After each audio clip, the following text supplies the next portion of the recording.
Hi everyone, welcome to the Cartoonology channel. I hope you're all doing well. Today we're doing something a little different. We've got 100 hidden details from SpongeBob SquarePants, background gags you missed, Easter eggs the animators snuck in, small touches that most people walk right past. But before we dive into Bikini Bottom, if you enjoy this kind of content, consider subscribing. It doesn't cost anything, and it helps us keep making better videos for everyone here. All right, let's get into it. First up, we got Bikini Bottom's real location. Bikini Bottom is where SpongeBob and all his friends live. But here's something most fans do not know. Bikini Bottom is actually located beneath a real place called Bikini Atoll. Bikini Atoll is a real location in the Marshall Islands. This is a group of islands in the Pacific Ocean, and this place has a very dark history. Between 1946 and 1958, the United States military used Bikini Atoll to test nuclear weapons. They tested 23 nuclear bombs there. These were some of the biggest and most powerful bombs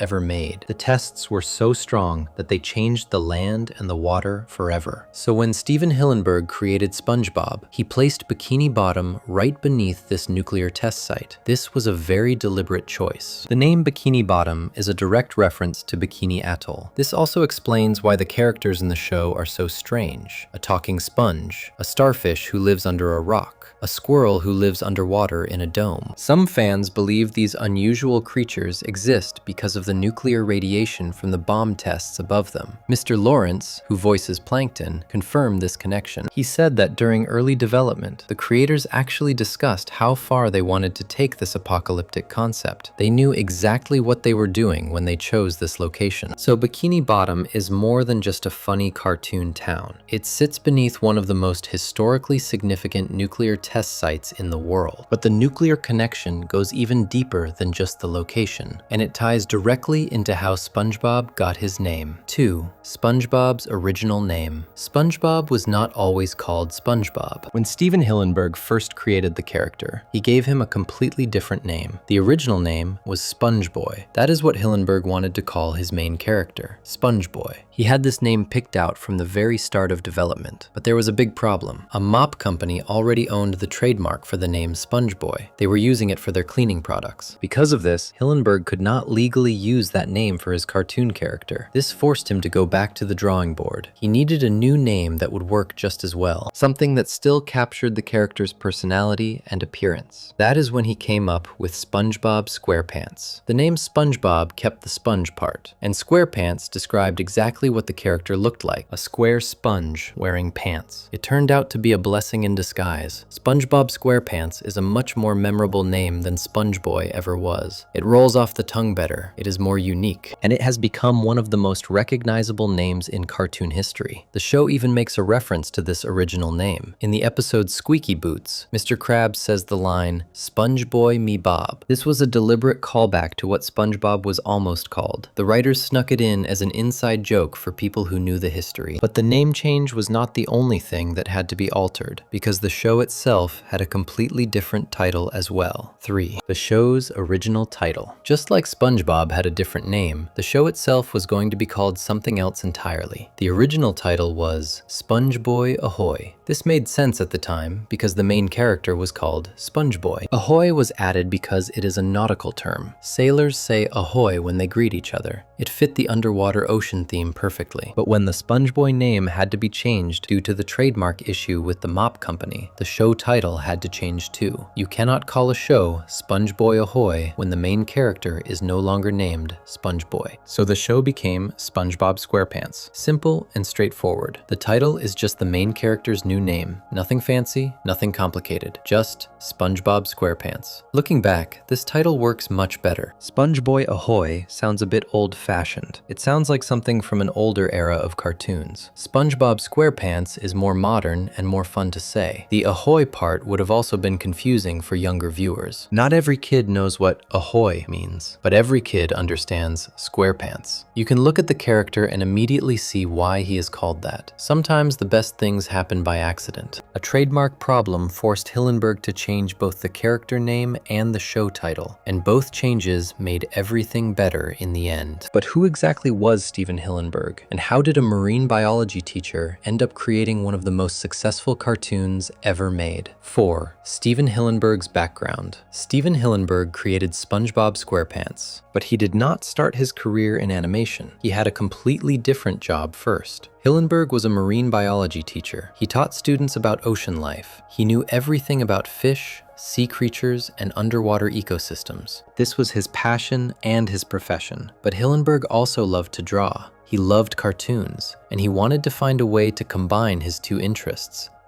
He wanted to teach people about marine life through animation. This background in marine biology is why SpongeBob feels so authentic. Hillenburg knew the ocean. He understood how sea creatures behaved. He knew what lived at the bottom of the sea and what did not. When he created Bikini Bottom, he filled it with real marine life concepts. SpongeBob is a sea sponge.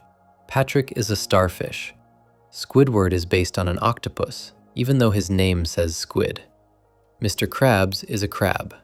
Sandy is a land mammal who needs special equipment to survive underwater.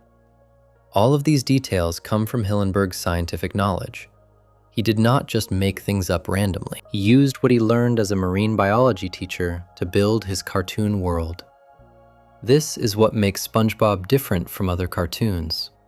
It was created by someone who truly understood the ocean, someone who spent years studying marine life before ever drawing a single frame of animation. And before SpongeBob existed, Hillenburg actually created something else that planted the seeds for the entire show. 1. The Intertidal Zone comic. Before SpongeBob SquarePants became a television show, the concept existed in a completely different form. It started as a comic book. In the 1980s, Stephen Hillenburg created an unpublished educational comic called The Intertidal Zone. He made this comic to help teach his students about marine life. It was a fun way to explain ocean science to young people. The Intertidal Zone featured cartoon sea creatures. It had humor and personality. It was educational, but also entertaining. This comic showed that Hillenburg had the ability to make marine biology fun and accessible. Many of the ideas from the Intertidal Zone eventually made their way into SpongeBob SquarePants. The concept of using cartoon sea creatures to tell stories came directly from this comic. Hillenburg had been developing these ideas for years before the show ever existed. The Intertidal Zone was never published for the general public. It remained an educational tool for Hillenburg's students, but it proved that his concept worked. Kids enjoyed learning about the ocean when it was presented in a fun cartoon format. When Hillenburg later moved into animation, he brought these ideas with him. He knew that a cartoon about sea creatures could work because he had already tested the concept with his students. The Intertidal Zone was the foundation that SpongeBob was built upon. Without this educational comic, SpongeBob might never have existed. It all started with a marine biology teacher trying to make learning fun. But getting SpongeBob onto television was not easy, and Hillenburg had a very unusual way of pitching his idea to the network. 6. Hillenburg's unique pitch. When Stephen Hillenburg went to pitch SpongeBob to Nickelodeon, he did not just bring drawings and a script. He did something completely unexpected. Hillenburg brought a real aquarium to the pitch meeting. Inside the aquarium, he had placed miniature versions of all the characters. SpongeBob, Patrick, Squidward, and the rest were all represented as tiny figures in an actual fish tank. This was a very creative way to present the show. Instead of just describing what Bikini Bottom would look like, Hillenburg showed them. The executives could see the underwater world right in front of them. But that was not all. Hillenburg also wore a Hawaiian shirt to the pitch meeting. This was intentional. The Hawaiian shirt matched the tropical Polynesian vibe of the show. It showed that Hillenburg was fully committed to the concept. This pitch meeting was memorable. It stood out from all the other cartoon pitches that Nickelodeon received. Most people just bring papers and drawings. Hillenburg brought an entire miniature world. The aquarium helped the executives understand the show's vision. They could see how the characters would exist in their underwater environment. They could imagine how the show would look and feel. This creative approach helped sell SpongeBob to Nickelodeon. Hillenburg did not just tell them about his idea. He showed them. He made them experience it. And it worked.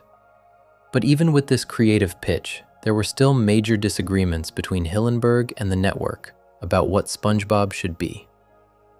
7. The fight over SpongeBob's age. Nickelodeon had very specific ideas about what SpongeBob should be, and these ideas clashed directly with Steven Hillenburg's vision. The network wanted SpongeBob to be a child. They wanted him to go to school like a regular kid. They pointed to their other successful show, Hey Arnold, as an example. Arnold was a kid who went to school and dealt with childhood problems. Nickelodeon wanted SpongeBob to follow the same formula, but Hillenburg refused. He did not want SpongeBob to be a child character. He had a different vision for who SpongeBob was and how the show would work. This created a serious conflict. The network was putting pressure on Hillenburg to change his concept. They were the ones with the money and the power to greenlight the show. Going against their wishes was risky. But Hillenburg stood his ground. He believed in his original vision. He knew what SpongeBob should be, and he was not willing to compromise on that. Eventually, they reached a middle ground. Hillenburg agreed to add a school element to the show, but not a traditional school. Instead, he created Mrs. Puff's boating school. This is where SpongeBob tries to get his boating license. The boating school gave Nickelodeon the educational setting they wanted, but it kept SpongeBob as an adult character with a job, which is what Hillenburg wanted. Both sides got something they could accept. But this was not the only time Hillenburg fought with the network, and one disagreement almost ended SpongeBob before it even started. 8. Hillenburg almost walked away. The disagreement over SpongeBob's age was not the only conflict between Hillenburg and Nickelodeon. There was an even bigger fight that nearly killed the show entirely. Hillenburg was ready to walk out on Nickelodeon. He was prepared to abandon the entire SpongeBob project and walk away from the deal. The issue was creative control. Hillenburg wanted to maintain control over his creation. He wanted to make the decisions about how the show would be made. He wanted to protect his vision from being changed by network executives who might not understand what made SpongeBob special. Nickelodeon, like most networks, wanted more control over the content. They were investing money in the show, and they wanted a say in how it was produced. This is normal in the television industry, but Hillenburg was not willing to give up control of his creation. He had worked too hard on developing SpongeBob. He had too clear a vision of what the show should be. He was not going to let someone else change it. This standoff was serious. SpongeBob SquarePants might never have existed if Hillenburg had walked away. One of the most successful cartoons in history was almost lost because of a disagreement over who got to make the creative decisions. Eventually, some kind of agreement was reached. The details of the compromise are not widely known, but Hillenburg stayed and SpongeBob got made. The show went on to become a massive success, and part of what made SpongeBob so successful was the character design itself, which also went through major changes during development. Devaney, SpongeBob's original design. SpongeBob looks like a kitchen sponge. He is yellow and rectangular with holes in him. This is the SpongeBob that everyone knows and loves. But this was not the original design. When Steven Hillenburg first created SpongeBob, he designed him as a natural sea sponge. Natural sea sponges look very different from kitchen sponges. They are round and lumpy. They do not have the neat rectangular shape that SpongeBob has now. Hillenburg was a marine biology teacher, so using a natural sea sponge made scientific sense. That is what real sponges look like in the ocean. It would have been more accurate. But then Hillenburg changed his mind. He decided to redesign SpongeBob as a kitchen sponge instead. Why did he make this change? Because he thought it was funnier.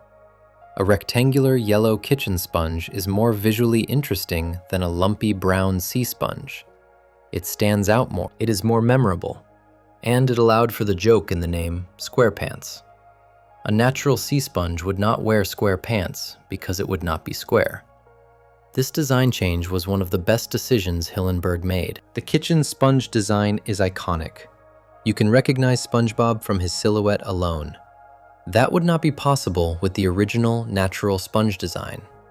Sometimes being scientifically accurate is less important than being funny and memorable. Hillenburg understood this and made the right choice.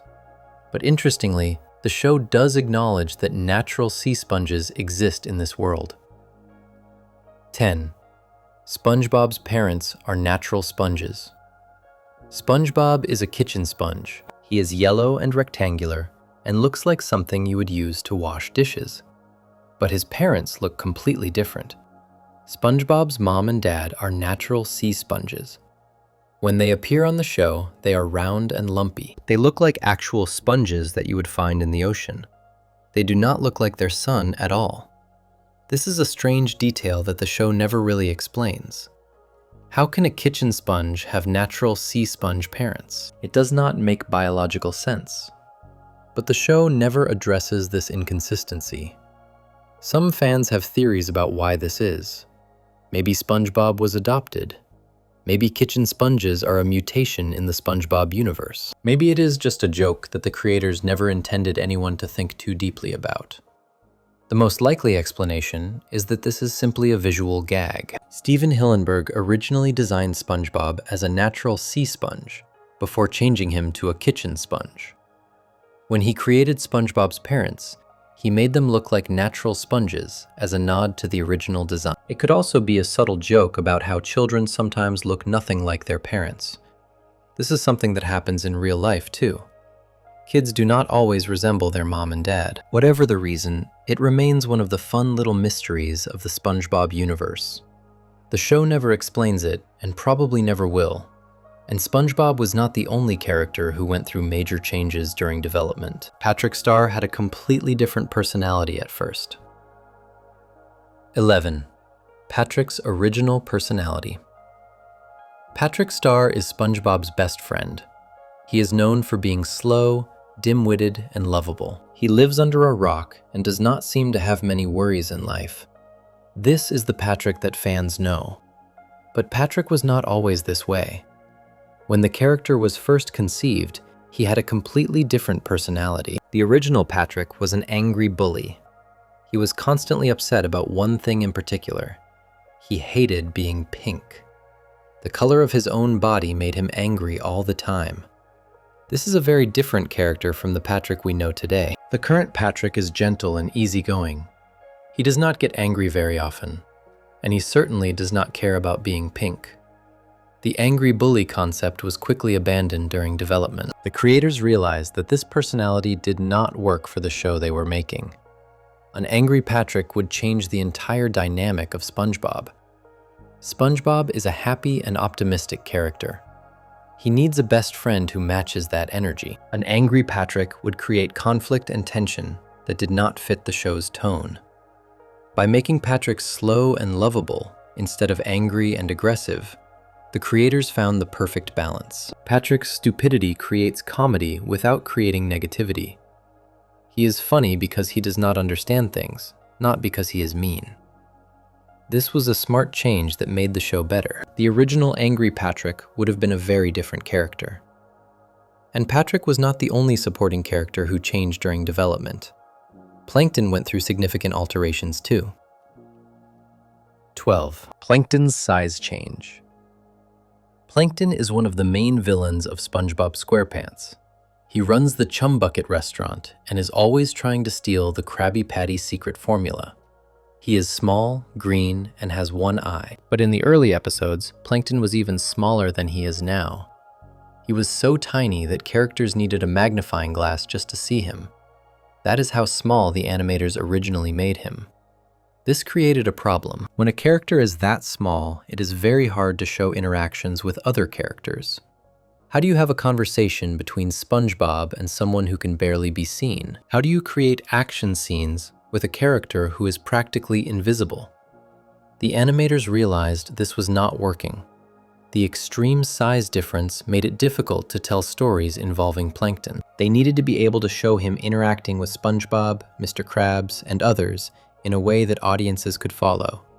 So they made Plankton bigger. He is still small compared to other characters, but he is now large enough to be seen clearly without any magnifying glass. He can stand next to SpongeBob and have a conversation. He can be part of the action. This change made Plankton a much more effective character. He could now be a real threat to Mr. Krabs. He could have meaningful scenes with the main cast. The slightly larger size opened up many more storytelling possibilities. Sometimes practical concerns force creative changes, and those changes often make things better.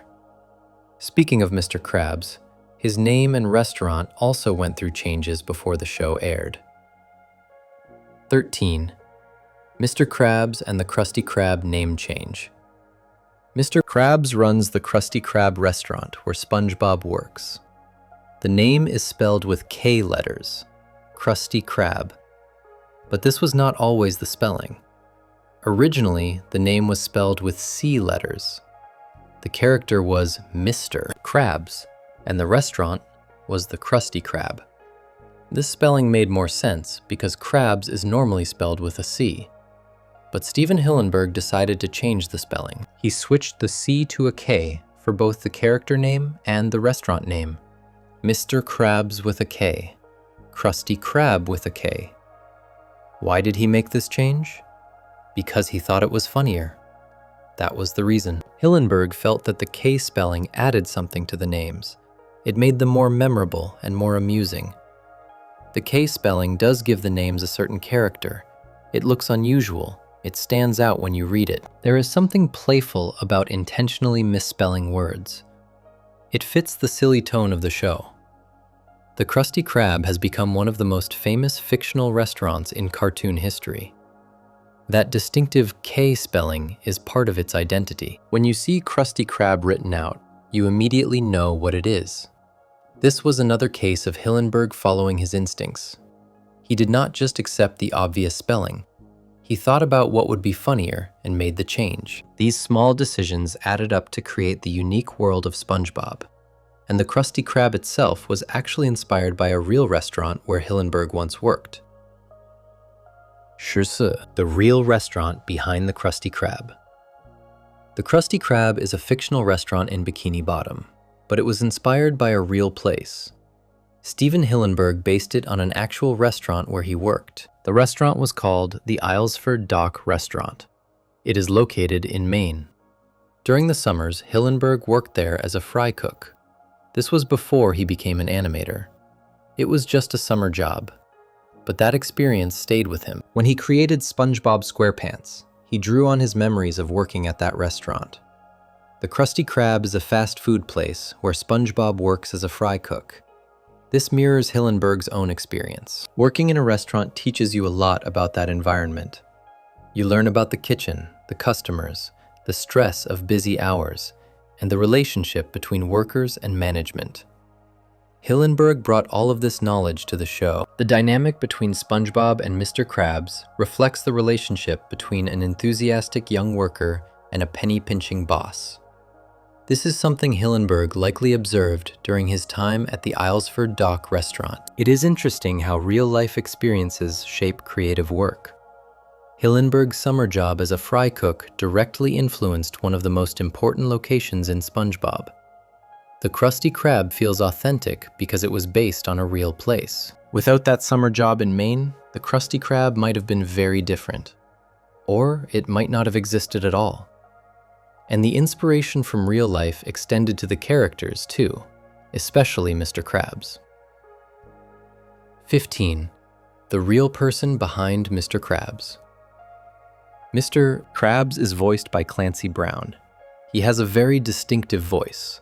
It is gruff and has a certain accent to it. But where did this voice come from? The voice was inspired by a real person from Steven Hillenburg's past. When Hillenburg worked at the seafood restaurant in Maine, he had a manager there. This manager had very specific characteristics. The manager was red-headed. He was muscular. He was a former army cook. And he had a strong Maine accent. All of these traits were very memorable. When it came time to create Mr. Krabs, Hillenburg remembered this manager.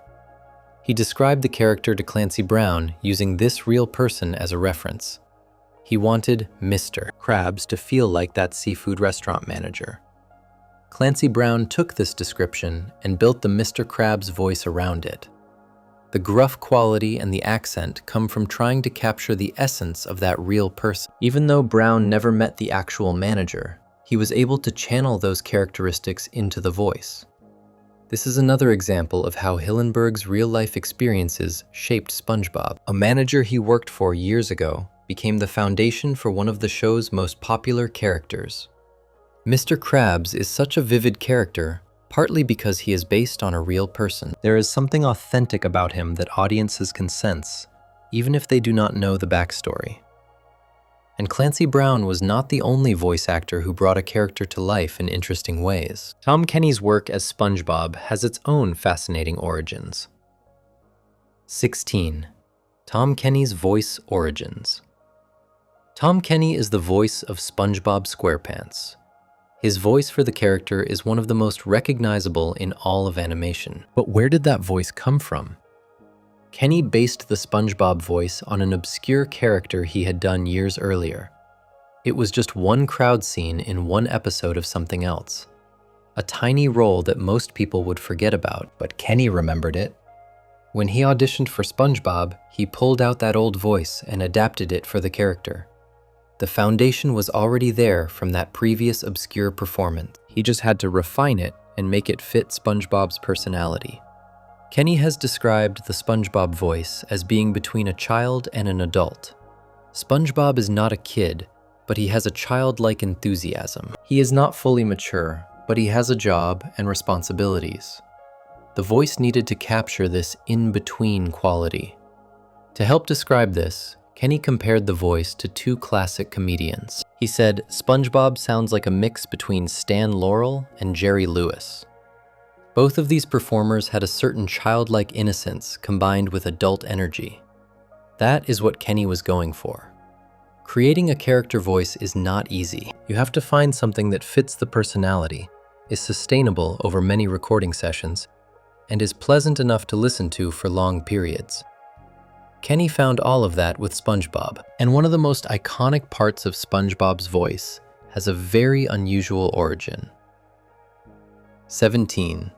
SpongeBob's dolphin laugh.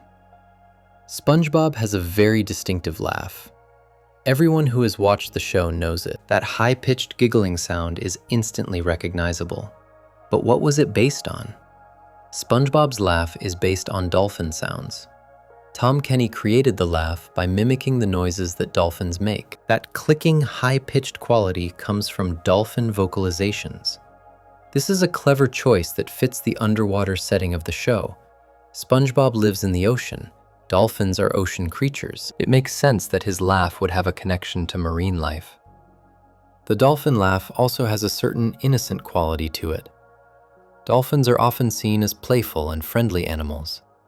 Their sounds are associated with happiness and joy. These are exactly the traits that SpongeBob has as a character. Tom Kenny was able to take these dolphin sounds and turn them into something that feels completely natural for the character. When SpongeBob laughs, it does not sound like someone doing a dolphin impression. It sounds like SpongeBob laughing. That is the skill of a great voice actor. The laugh has become so iconic that people can identify SpongeBob just from hearing it. No other cartoon character sounds quite like this. It is unique to SpongeBob and helps make the character memorable.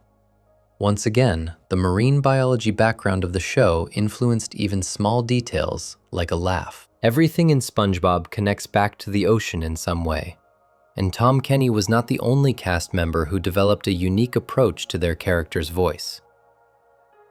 Sherba, Bill Fagerbakk's Patrick voice technique. Patrick Star has a very distinctive voice. It is deep and slow and a bit dopey. This voice was created by Bill Fagerbakk, who has voiced Patrick since the beginning of the show. Creating Patrick's voice required a special technique. Fagerbakk had to figure out how to make his voice sound deeper and slower than his natural speaking voice. He needed to find the right approach. Fagerbakk describes his technique in an interesting way. He says he swallows his voice further down. He pretends that his mouth is located in his chest instead of in his face. This mental image helps him produce the right sound. By imagining that his voice comes from his chest, Fagerbakke naturally speaks deeper. The sound resonates differently. It comes out with that low, dopey quality that makes Patrick so funny. This might seem like a strange way to describe a voice technique, but it clearly works. Patrick's voice is perfect for the character. It sounds slow and dim-witted without being annoying. You can listen to Patrick talk for a long time without getting tired of it. Voice acting often requires unusual techniques like this. Finding the right voice for a character can take experimentation. Fagerbakke had to discover what worked for Patrick and then be able to reproduce it consistently for years of recording sessions. The technique has served him well. Patrick's voice has remained consistent throughout the entire run of the show, and the cast has another unusual aspect to their recording process that sets SpongeBob apart from most animated shows. 19. The cast records together. Most animated television shows record their voice actors separately. Each actor goes into the booth alone and records their lines. The performances are then edited together later. This is the standard practice in animation. But SpongeBob SquarePants does things differently. The cast records together in the same room. Tom Kenny, Bill Fagerbakke, Roger Bumpus, and the other voice actors are all present at the same time during recording sessions. This creates a very different energy. When actors are in the same room, they can play off each other. They can react to each other's performances in real time. The timing feels more natural because they are actually having conversations instead of talking to nobody. Recording together also allows for more spontaneity. The actors can improvise and bounce ideas off each other. If something funny happens in the moment, they can capture it. This would be impossible if everyone recorded separately. This approach requires more coordination. You have to schedule sessions when all the actors are available. But the results are worth it. The conversations between SpongeBob, Patrick, Squidward, and others feel genuine because the actors were really talking to each other. Many of the funniest moments in SpongeBob come from this chemistry between the cast members. They have worked together for over 25 years and have developed a real rapport that comes through in their performances. And because they record together, the cast has the opportunity to improvise and add things that were not in the original script. 20. Cast improvisation. The SpongeBob voice actors do not just read what is written for them, they improvise a lot during recording sessions. This means they make things up on the spot and try different approaches to scenes. The cast does scenes multiple times with as many variations as possible. They might try a line 5 or 10 different ways. Some readings will be bigger, some smaller. Some will be faster, some slower. They experiment constantly. This gives the directors and editors many options to choose from. Instead of having just one way a line was delivered, they might have a dozen versions. They can pick the funniest or most appropriate one for each moment. Improvisation is risky because not everything works. Some attempts will fall flat, but when improvisation does work, it creates something special. Something that could not have been planned.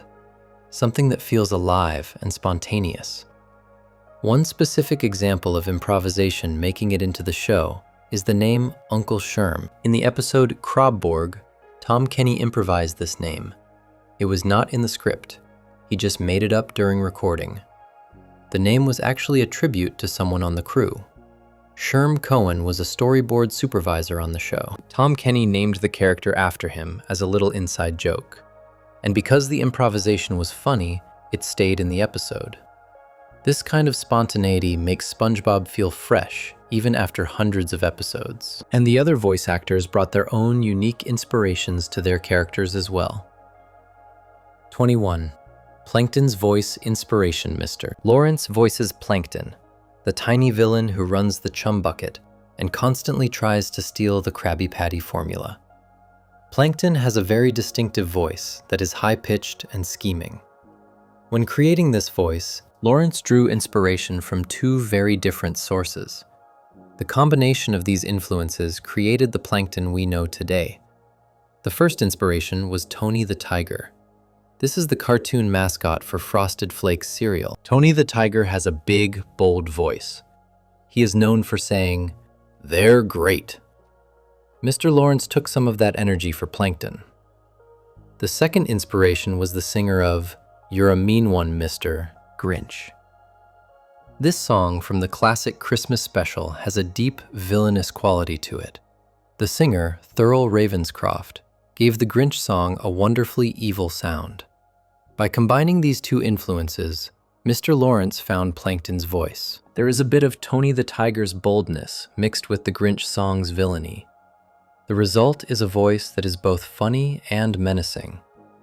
Plankton needs to be threatening enough to be a believable villain, but not so scary that he makes the show dark. This balance is difficult to achieve. The voice that Mr. Lawrence created walks this line perfectly. It is interesting how voice actors draw from unexpected sources. Who would have thought that a cereal mascot and a Christmas song would combine to create one of SpongeBob's most memorable characters? And the story of how Sandy's voice actress was discovered is equally unexpected. 22. How Sandy's voice actress was discovered. Carolyn Lawrence voices Sandy Cheeks, the karate-loving squirrel from Texas who lives underwater in an air dome. But the story of how she got this role is unusual. Lawrence was not discovered through a traditional audition process. She did not send in a demo tape or go to a casting call. Instead, she was found by chance on the street. A Nickelodeon casting director was walking on a random sidewalk in Los Angeles. They happened to hear Carolyn Lawrence talking. Something about her voice caught their attention. They thought she had an interesting voice. The casting director approached her and asked if she would be interested in voice acting work. From there, Lawrence auditioned and eventually landed the role of Sandy Cheeks. This is a very unusual way to be discovered. Most voice actors spend years training and auditioning before getting major roles. Lawrence was essentially scouted off the street because someone liked how she sounded in casual conversation. The casting director's instincts were right. Lawrence has been voicing Sandy for over 25 years. Her Texas accent and energetic delivery are perfect for the character. Sandy would not be the same without her. This story shows that talent can be found anywhere. Sometimes the right person for a role is not in a casting office. They might be walking down the street, having a conversation, and waiting to be discovered. And while each actor voices their main character, some of them play multiple roles on the show. 23. Tom Kenny's multiple roles.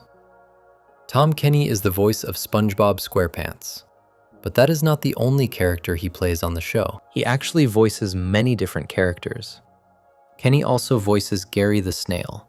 Gary is SpongeBob's pet who only says meow, but somehow communicates complex ideas. The meowing sounds are all performed by Tom Kenny. The French narrator is another Tom Kenny character. This narrator opens many episodes with lines like, "Ah, the sea," in a French accent. He provides context and transitions between scenes. Kenny also voices SpongeBob's father. When SpongeBob's parents appear on the show, Tom Kenny is performing both SpongeBob and his dad in those scenes. He has to switch between the voices during recording. But Kenny does more than just voice work on SpongeBob. He also appears on camera. Kenny plays Patchy the Pirate in the live-action segments of special episodes. These are the parts where a real person in a pirate costume talks to the audience. Playing multiple characters requires versatility. Each voice needs to be distinct enough that audiences do not realize they're all the same person. Kenny manages this across all his SpongeBob roles. This is common in animation. Voice actors often play several characters on a single show. It saves money on casting and allows talented performers to contribute more to the production. And sometimes, real-life circumstances actually influence the performances in unexpected ways. 24. Tom Kenny's sick recording session. In the episode Suds, SpongeBob gets sick. He is sneezing, coughing, and feeling terrible throughout the episode. His voice sounds congested and weak. It is very convincing. The reason it sounds so convincing is because Tom Kenny was actually sick when he recorded it. He had come down with an illness and was not feeling well. But the show had to stay on schedule, so he recorded anyway. The producers realized they could use this to their advantage. Since Kenny sounded genuinely sick, they had him record the episode about SpongeBob being sick. His real illness made the performance completely authentic. You cannot fake the sound of a stuffed-up nose. You cannot perfectly imitate the tired quality in someone's voice when they are unwell. Tom Kenny was actually experiencing these things, and it came through in the recording. This was a happy accident. The production schedule just happened to line up with Kenny's illness. If he had been sick a week earlier or later, it would not have worked out this way. Voice actors usually try to avoid working when they are sick because their voice might not sound right. But in this case, the sickness was exactly what the episode needed. It created one of the most memorable sick performances in cartoon history. Sometimes the best performances come from real circumstances rather than acting, and real-life connections to the show extend beyond just the performances. The theme song has its own fascinating history. 25. The theme song's inspiration. The SpongeBob SquarePants theme song is one of the most recognizable cartoon themes ever created. Are You Ready, Kids? Is known by people around the world. But what inspired this song? The theme song was inspired by a traditional sea shanty called Blow the Man Down. Sea shanties are work songs that sailors used to sing while doing tasks on ships. They have a specific rhythm that helped coordinate physical labor. Blow the Man Down is one of the most famous sea shanties. It has been around for over 100 years. The song has that call and response structure where one person sings a line and others respond. The SpongeBob theme song uses this same structure. Painty the Pirate sings questions like, "Who lives in a pineapple under the sea?" And the kids respond with, "SpongeBob SquarePants." This back and forth comes directly from the sea shanty tradition. Using a sea shanty as inspiration fits the nautical theme of the show perfectly. SpongeBob lives underwater. Pirates, sailors, and ocean life are all part of that world. A theme song inspired by sailing music makes complete sense. The song is catchy precisely because it uses this traditional format. Sea shanties were designed to be memorable and easy to sing along with. The SpongeBob theme song inherited these qualities. Even the music of SpongeBob connects back to ocean and sailing traditions. Every element of the show is connected to its underwater setting. And the voice behind the theme song has its own interesting story. 26. Who sings the theme song? When you hear the SpongeBob theme song, a pirate voice asks, "Are you ready, kids?" and sings throughout the opening. But who is actually singing? The singing voice belongs to Patrick Penny. He is the one performing as Painty the Pirate during the theme song. His voice is what you hear asking if you are ready and singing the main lyrics. This might be surprising because the visual of Painty the Pirate shows a painting with lips that move. Those lips actually belong to Stephen Hillenburg, the show's creator. But the voice coming out is Patrick Penny. So the theme song has two people creating Painty the Pirate. Hillenburg provided the visual of the lips on the painting. Penny provided the singing voice. Together, they created the character that opens every episode. Patrick Penny is a professional voice actor who has worked on many projects. But for SpongeBob fans, he is most recognized for this theme song performance, even if they do not know his name. The theme song has been covered by various artists over the years.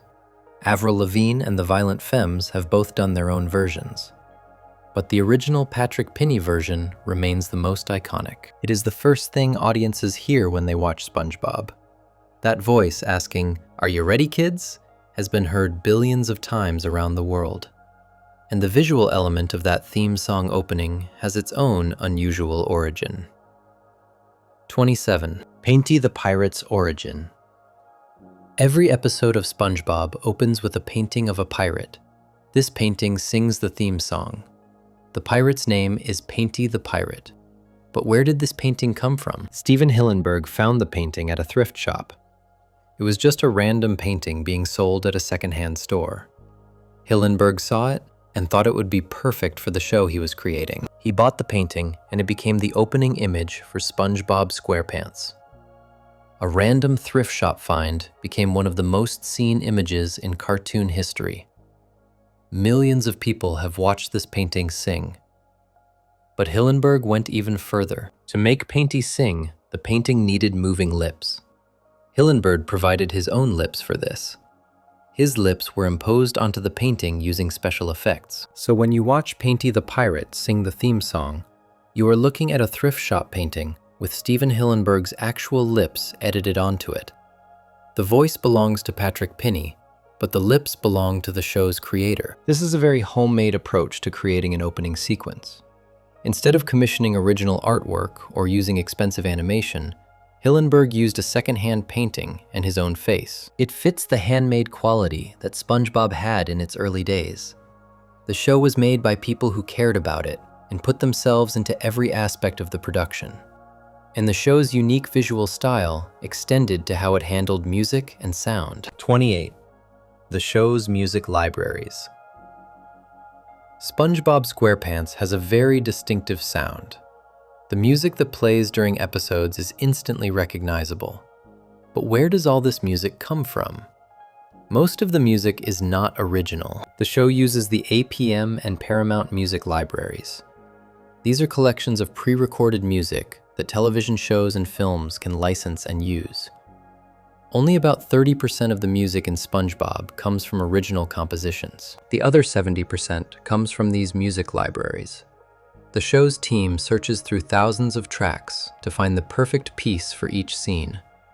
This might seem like a cheap approach, but it actually gives SpongeBob its unique sound. The music libraries contain all kinds of unusual tracks that were recorded decades ago.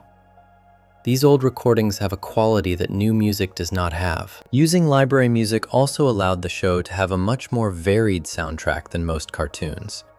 Instead of hiring composers to create everything from scratch, they could pull from a huge collection of existing recordings. The specific choices of which library tracks to use are what makes SpongeBob sound like SpongeBob. The same libraries are available to other shows, but SpongeBob's music team developed a specific style in how they selected and used the tracks. This approach created a sound that is both nostalgic and unique. The music feels like it belongs in another era, while perfectly fitting the cartoon. And one specific type of music became essential to the SpongeBob sound. 29. The Hawaiian steel guitar sound. If you listen to SpongeBob, you will notice a lot of Hawaiian steel guitar music. This twangy, tropical sound plays throughout many episodes. It has become a signature part of the show's audio identity. The Hawaiian steel guitar became central to SpongeBob's sound for a specific reason. Bikini Bottom is set somewhere in Polynesia. The Marshall Islands, where Bikini Atoll is located, are in the Pacific Ocean. Hawaii and other Polynesian islands are nearby. Stephen Hillenburg wanted the music to reflect this setting. He specifically requested that the show sound like what he called those crazy Hawaiian records from old Betty Boop cartoons. He had a clear vision for the audio. This Hawaiian sound creates a relaxed, tropical atmosphere. Even when chaotic things happen in the show, the music keeps a certain laid-back quality. It makes Bikini Bottom feel like a warm, pleasant place to be. The steel guitar music is performed by Jeremy Wakefield and other musicians who specialize in Western swing. They create new recordings in this style and also help select tracks from the music libraries. Much of the Hawaiian steel guitar music actually comes from vintage 1970s recordings by George Choc de Fretes. Famous tracks used include Honolulu March, Samoa, and Hawaiian Pussycat. These old recordings give the show its authentic tropical sound. The Hawaiian element is one more way that SpongeBob stays connected to its ocean setting, and the show's composer brought his own unique interests to the music. 30. The composer's horror movie influence. Nicholas Carr is the composer for SpongeBob SquarePants. He has worked on the show since it began, and is responsible for much of its distinctive sound. But Carr has an unusual interest that influences his work. Carr is a B-movie horror buff.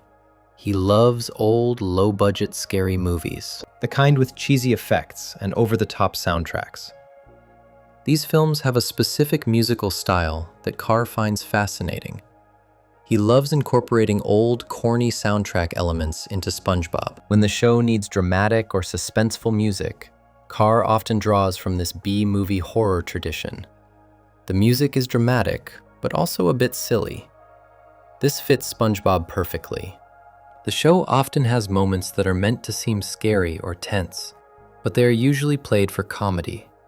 The B-movie style music supports this tone. It takes things seriously enough to be funny, but not so seriously that it becomes genuinely frightening. Listen to the music in episodes with any kind of horror element. There is often something slightly campy about it. That is Carr's influence. He is channeling his love of old, scary movies into a children's cartoon. This is what happens when creative people with specific interests work on a show. Their personal tastes shape the final product in ways that audiences might not consciously notice, but definitely feel. And specific episodes required specific musical approaches. 31. Mermaid Man episode music. Mermaid Man and Barnacle Boy are recurring characters in SpongeBob. They are retired superheroes who SpongeBob and Patrick admire. These characters are a parody of old superhero shows. The music in Mermaid Man episodes has a specific style. It harks back to the 1960s Batman television show. This was the campy Batman series starring Adam West that did not take itself too seriously. That Batman show had very distinctive music. It was dramatic and heroic, but also kind of silly. It matched the over-the-top action and colorful villains of the series. The music told you not to take things too seriously. SpongeBob's composers deliberately reference this style in Mermaid Man episodes. When Mermaid Man and Barnacle Boy appear, the music shifts to sound like a 1960s superhero show. It creates a specific atmosphere. This musical choice makes the parody work better. Audiences who remember the old Batman show recognize the sound. Younger viewers might not know the reference, but they can still feel that the music is different and special for these characters. Music can communicate a lot without words. By using 1960s superhero-style music, SpongeBob tells the audience that Mermaid Man and Barnacle Boy belong to an older era. They are heroes from the past, and the music reflects that. This attention to musical detail is part of what makes SpongeBob such a rich show. And speaking of memorable music, the show created one original song that became incredibly famous. 32. The Best Day Ever. Song. The Best Day Ever is one of the most popular original songs from SpongeBob SquarePants. It is upbeat and catchy, and captures SpongeBob's optimistic personality perfectly. But where did this song come from? The song was co-written by two people. Andy Paley, who is a professional songwriter, worked on it. But he did not write it alone. Tom Kenny, the voice of SpongeBob, also helped write the song. This means the actor who plays SpongeBob actually contributed to creating this signature song for the character. Kenny knows SpongeBob better than almost anyone. He has been voicing the character since the beginning. His input helped make the song feel authentic to who SpongeBob is. The Best Day Ever debuted in the credits of the first SpongeBob movie in 2004. It played as audiences were leaving the theater after watching the film. From there, it became associated with the show and the character. The song later got its own episode. Season 4, episode 20 is titled Best Day Ever. In this episode, SpongeBob tries to have the best day ever, but keeps running into problems. The episode number being 4 out of 20 is considered by some fans to be a subtle joke. The Best Day Ever remains one of the most requested SpongeBob songs. It appears at live events and has been performed many times since its debut. And before this song, a different track defined SpongeBob's personality in the very first episode. 33. Tiny Tim's song in the pilot. The pilot episode of SpongeBob needed music that captured who the character was. Steven Hillenburg had to choose a song that would introduce SpongeBob to the world. He chose something unexpected. The song was Living in the Sunlight by Tiny Tim. Tiny Tim was a unique performer known for his high-pitched voice and ukulele playing. His music has a very specific, quirky quality that sounds like nothing else. Hillenburg thought this song perfectly encapsulated SpongeBob's personality. SpongeBob is happy, innocent, and a little bit strange. Tiny Tim's music has all of those same qualities. The match was perfect. Living in the Sunlight plays during a key moment in the pilot episode. It accompanies SpongeBob's jubilant mood and sets the tone for who this character is. Even people who have never heard of Tiny Tim understand what the music is telling them about SpongeBob. This was a bold choice. Tiny Tim is not mainstream. His music is unusual and might alienate some viewers. But Hillenburg trusted his instincts and used the song anyway. The choice paid off. The song became associated with SpongeBob and introduced many young viewers to Tiny Tim's music for the first time.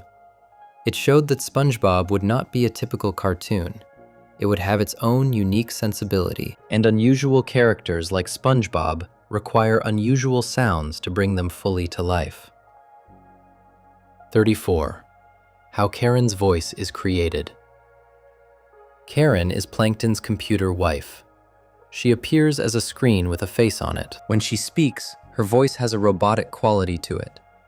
But how is this voice created? Karen is voiced by Jill Talley.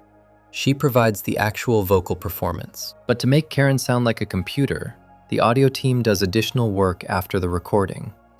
Electronic sound effects are underlaid by audio engineers. They add digital elements to Talley's voice to create Karen's robotic sound. The combination of human performance and electronic processing creates the final voice you hear. This technique allows Karen to sound mechanical while still having personality. If they just used computer-generated speech, Karen would sound flat and lifeless. By starting with a human voice and adding electronic effects, she sounds robotic but expressive. Karen needs to have personality because she is Plankton's partner. She reacts to his schemes. She makes jokes. She shows emotion. A purely robotic voice could not do all of this as effectively. The audio engineering team deserves credit for making Karen work. Voice acting is only part of what creates a character's voice. The post-production work is equally important. And speaking of Jill Talley, she has a special connection to another voice actor on the show. 35. Tom Kenny and Jill Talley's real-life marriage. Tom Kenny voices SpongeBob. Jill Talley voices Karen. But their connection goes beyond just working on the same show. They are married to each other in real life. Tom Kenny and Jill Talley are husband and wife. When they record SpongeBob episodes together, they are working alongside their actual spouse. This is fairly unusual in voice acting, though not unheard of. Their characters do not interact very often in the show. SpongeBob and Karen exist in different parts of the Bikini Bottom world. SpongeBob works at the Krusty Krab, while Karen is at the Chum Bucket with Plankton. But when their characters do have scenes together, a real married couple is performing those scenes. This adds an interesting layer to the production that audiences would never know about just from watching. Kenny and Talley met through their work in comedy and voice acting. They have been together for many years and have worked on various projects together beyond SpongeBob. Having a married couple in the cast contributes to the family atmosphere of SpongeBob recording sessions. The cast records together in the same room and has developed strong bonds over more than 25 years of working together. Voice acting casts often become like families because they spend so much time together. In the case of SpongeBob, 2 cast members literally are family. And the cast has included some legendary performers beyond the main regulars. 36. Ernest Borgnine as Mermaid Man. Mermaid Man is a retired superhero in SpongeBob SquarePants. He and his sidekick, Barnacle Boy, live in a retirement home and are heroes that SpongeBob and Patrick idolize. The character was voiced by a Hollywood legend. Ernest Borgnine voiced Mermaid Man. Borgnine was a famous actor who had a career spanning decades. He won an Academy Award for the 1955 film Marty. He was a legitimate movie star. Borgnine voiced Mermaid Man from 1999 until his death in 2012. That is 13 years of playing the character. He brought his years of acting experience to this cartoon role and helped make Mermaid Man memorable. Having an Academy Award winner voice a character on a Nickelodeon cartoon was significant. It showed that SpongeBob was attracting serious talent. Borgnine did not have to do this role, but he chose to because he enjoyed it. When Borgnine passed away, the show paid tribute to him. Mermaid Man episodes became less frequent after his death, out of respect for the actor who had brought the character to life. Borgnine's involvement gave Mermaid Man credibility as an old-school hero. You could hear in his voice that this was someone who had really been around for a long time. The casting was perfect, and while the voice actors get a lot of attention, many other people work hard to create each episode. 37. How many people make an episode? When you watch an 11-minute SpongeBob episode, you might think it was made by a small team. But the reality is much bigger than that.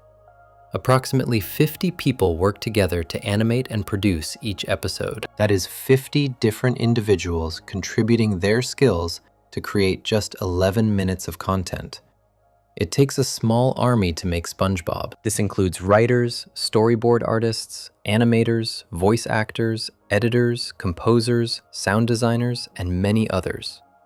Each person has a specific job that contributes to the final product. The storyboard artists draw out every scene. The animators bring those drawings to life. The voice actors record all the dialogue. The composers and sound designers create the audio. The editors put everything together.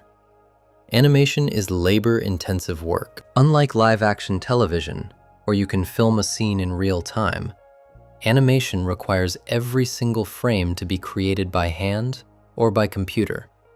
This takes time and people. When you think about 50 people working on one episode, it gives you a new appreciation for what goes into SpongeBob. Every joke, every movement, every background detail was created by someone on that team, and all of this work takes a very long time to complete. 38. How long it takes to make an episode. SpongeBob episodes are only 11 minutes long. But creating those 11 minutes is not a quick process. Each episode takes almost an entire year to complete from start to finish. That is 12 months of work for less than a quarter hour of content. It might seem hard to believe, but animation simply takes that long. There are no shortcuts. The process starts with developing the story idea. Then comes the outline and the storyboards. After that, voice recording happens. Then animation, then editing, then sound design and music. Each step takes weeks or months. The animation itself is the most time-consuming part. Every movement has to be drawn and timed carefully. Even simple scenes require hundreds of individual drawings or frames. Because episodes take so long to make, the SpongeBob team works on many episodes at once. While one episode is in the writing stage, another might be recording voices, and another might be in animation. This pipeline approach keeps new episodes coming out regularly. Knowing that each 11-minute episode represents a year of work changes how you watch the show. Every moment on screen was labored over by dozens of people for months. The casual fun you see took serious effort to create. And the actual process of creating these episodes is unusual compared to most animated shows. 39. The Post-it note storyboard process. Most television shows start with a written script. Writers type out all the dialogue and action, and then actors perform what was written. SpongeBob does things differently. The show uses Post-it notes for storyboarding instead of traditional scripts. The storyboard artists draw scenes on Post-it notes and arrange them on boards. This visual approach allows for more flexibility. SpongeBob does not use written scripts at all. Storylines are developed by outline writers who create a basic structure for the episode. Then, storyboard directors take over and create complete rough drafts, where most dialogue and jokes are added. This means the people drawing the storyboards are also writing the jokes. They can come up with visual gags and funny moments while they draw. The comedy and the visuals are created together instead of separately. This process gives SpongeBob a different feel than shows that start with scripts. The humor is often visual, Jokes come from how characters move and react, not just what they say. This makes sense when you know that artists are creating the comedy with their drawings. The post-it note approach also allows for easy changes. If something is not working, you can just move the notes around or replace them. With a traditional script, changes require rewriting pages of text. And the animation process has evolved significantly over the show's long run. The switch from cell to digital animation. The first season of SpongeBob SquarePants was made using traditional cell animation. This is the old school method, where animators draw each frame on transparent sheets called cells. These cells are then photographed to create the animation. Starting in Season 2, the show switched to digital ink and paint animation. This means the drawings were colored and processed using computers instead of by hand on physical cells. This was a significant change in how the show was produced. Digital animation is more efficient than traditional cell animation. Colors are more consistent. Mistakes are easier to fix. The workflow is smoother. Many animated shows made this switch around the same time. The technology had improved enough that digital looked just as good as traditional methods. And it saved time and money. If you watch Season 1 episodes and then later episodes, you might notice subtle differences in how they look. The earlier episodes have a slightly different quality because of the cell animation process. The switch to digital did not change the style or spirit of SpongeBob. It just changed the tools used to create it. The same artists were still drawing the same characters. They were just using different technology to finish the work. And technology continued to evolve as the show went on. 41. Drawing tablets changed production. In 2008, the SpongeBob crew began using drawing tablets. This was another technological shift in how the show was made. The change started with the episode Pest of the West. Before drawing tablets, artists drew on paper. They would sketch out scenes and storyboards by hand. Then those drawings would be scanned or processed for the next stage of production. Drawing tablets allowed artists to draw directly onto a computer screen. Their drawings went straight into digital format without any scanning needed. This made the process faster and more streamlined. The tablets also allowed for easier editing. If an artist made a mistake, they could undo it instantly. If they wanted to try a different approach, they could duplicate their work and experiment. This flexibility was not possible with paper drawings. Not everyone immediately embraced the change. Some artists preferred the feel of drawing on paper. But over time, drawing tablets became the standard tool for animation production across the industry. SpongeBob adapted to new technology while keeping its distinctive look and feel. The tools changed, but the creative vision stayed the same. The artists learned new techniques while still delivering the same quality of work. And while much of the creative work happens in California, the actual animation is done somewhere else entirely. 42. Animation done overseas. When you watch SpongeBob, you might assume it is all made in the United States, but the animation itself is actually done overseas in South Korea. The animation is handled at Rough Draft Korea in Seoul. This studio takes the storyboards and other materials created in California and turns them into finished animation. They draw all the actual frames that make up each episode. Meanwhile, the storyboarding is done in California at Nickelodeon Animation Studio. This is where the creative decisions are made. The writers and storyboard artists develop the stories and design how everything will look. This division of labor is common in the animation industry. American studios often do the creative development and then send the animation work to studios in other countries. South Korea has many animation studios that specialize in this work. The Korean animators have to carefully follow the vision established by the California team. They work from detailed storyboards that show exactly what each scene should look like. Their job is to bring those storyboards to life with smooth, professional animation. The distance between studios requires careful coordination. Materials have to be sent back and forth. Notes have to be communicated clearly across language barriers. It is a complex international production, and the show's opening credits contain something that is real, not animated. 43. Real underwater footage in the intro. The SpongeBob opening sequence shows bubbles rising and underwater scenes before reaching Bikini Bottom.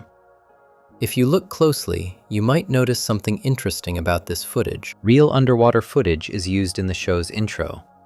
This is actual film of the ocean, not animation. The bubbles and water you see at the very beginning were filmed in real water. This creates a nice contrast with the animated world that follows. The opening starts in reality with real ocean footage, and then transitions into the cartoon world of Bikini Bottom. It is a journey from the real world into the animated one. Using real footage also grounds the show in actual ocean imagery. Even though SpongeBob is a fantasy with talking sea creatures, it begins with a reminder that this is supposed to be an ocean, a real ocean that exists in the real world. This was a creative choice by Steven Hillenburg. He wanted to connect his animated world to the actual ocean. His background in marine biology made him appreciate real underwater environments, and he wanted that reality to be part of the show. Most viewers probably do not consciously notice that the opening footage is real. It goes by quickly before the animation begins. But it is there, a small touch of reality, introducing a very unreal world. And for special episodes, the show has used an entirely different animation technique. 44. Stop-motion special episodes. SpongeBob SquarePants is normally animated using traditional drawn animation, but for special episodes, the show has used stop-motion animation.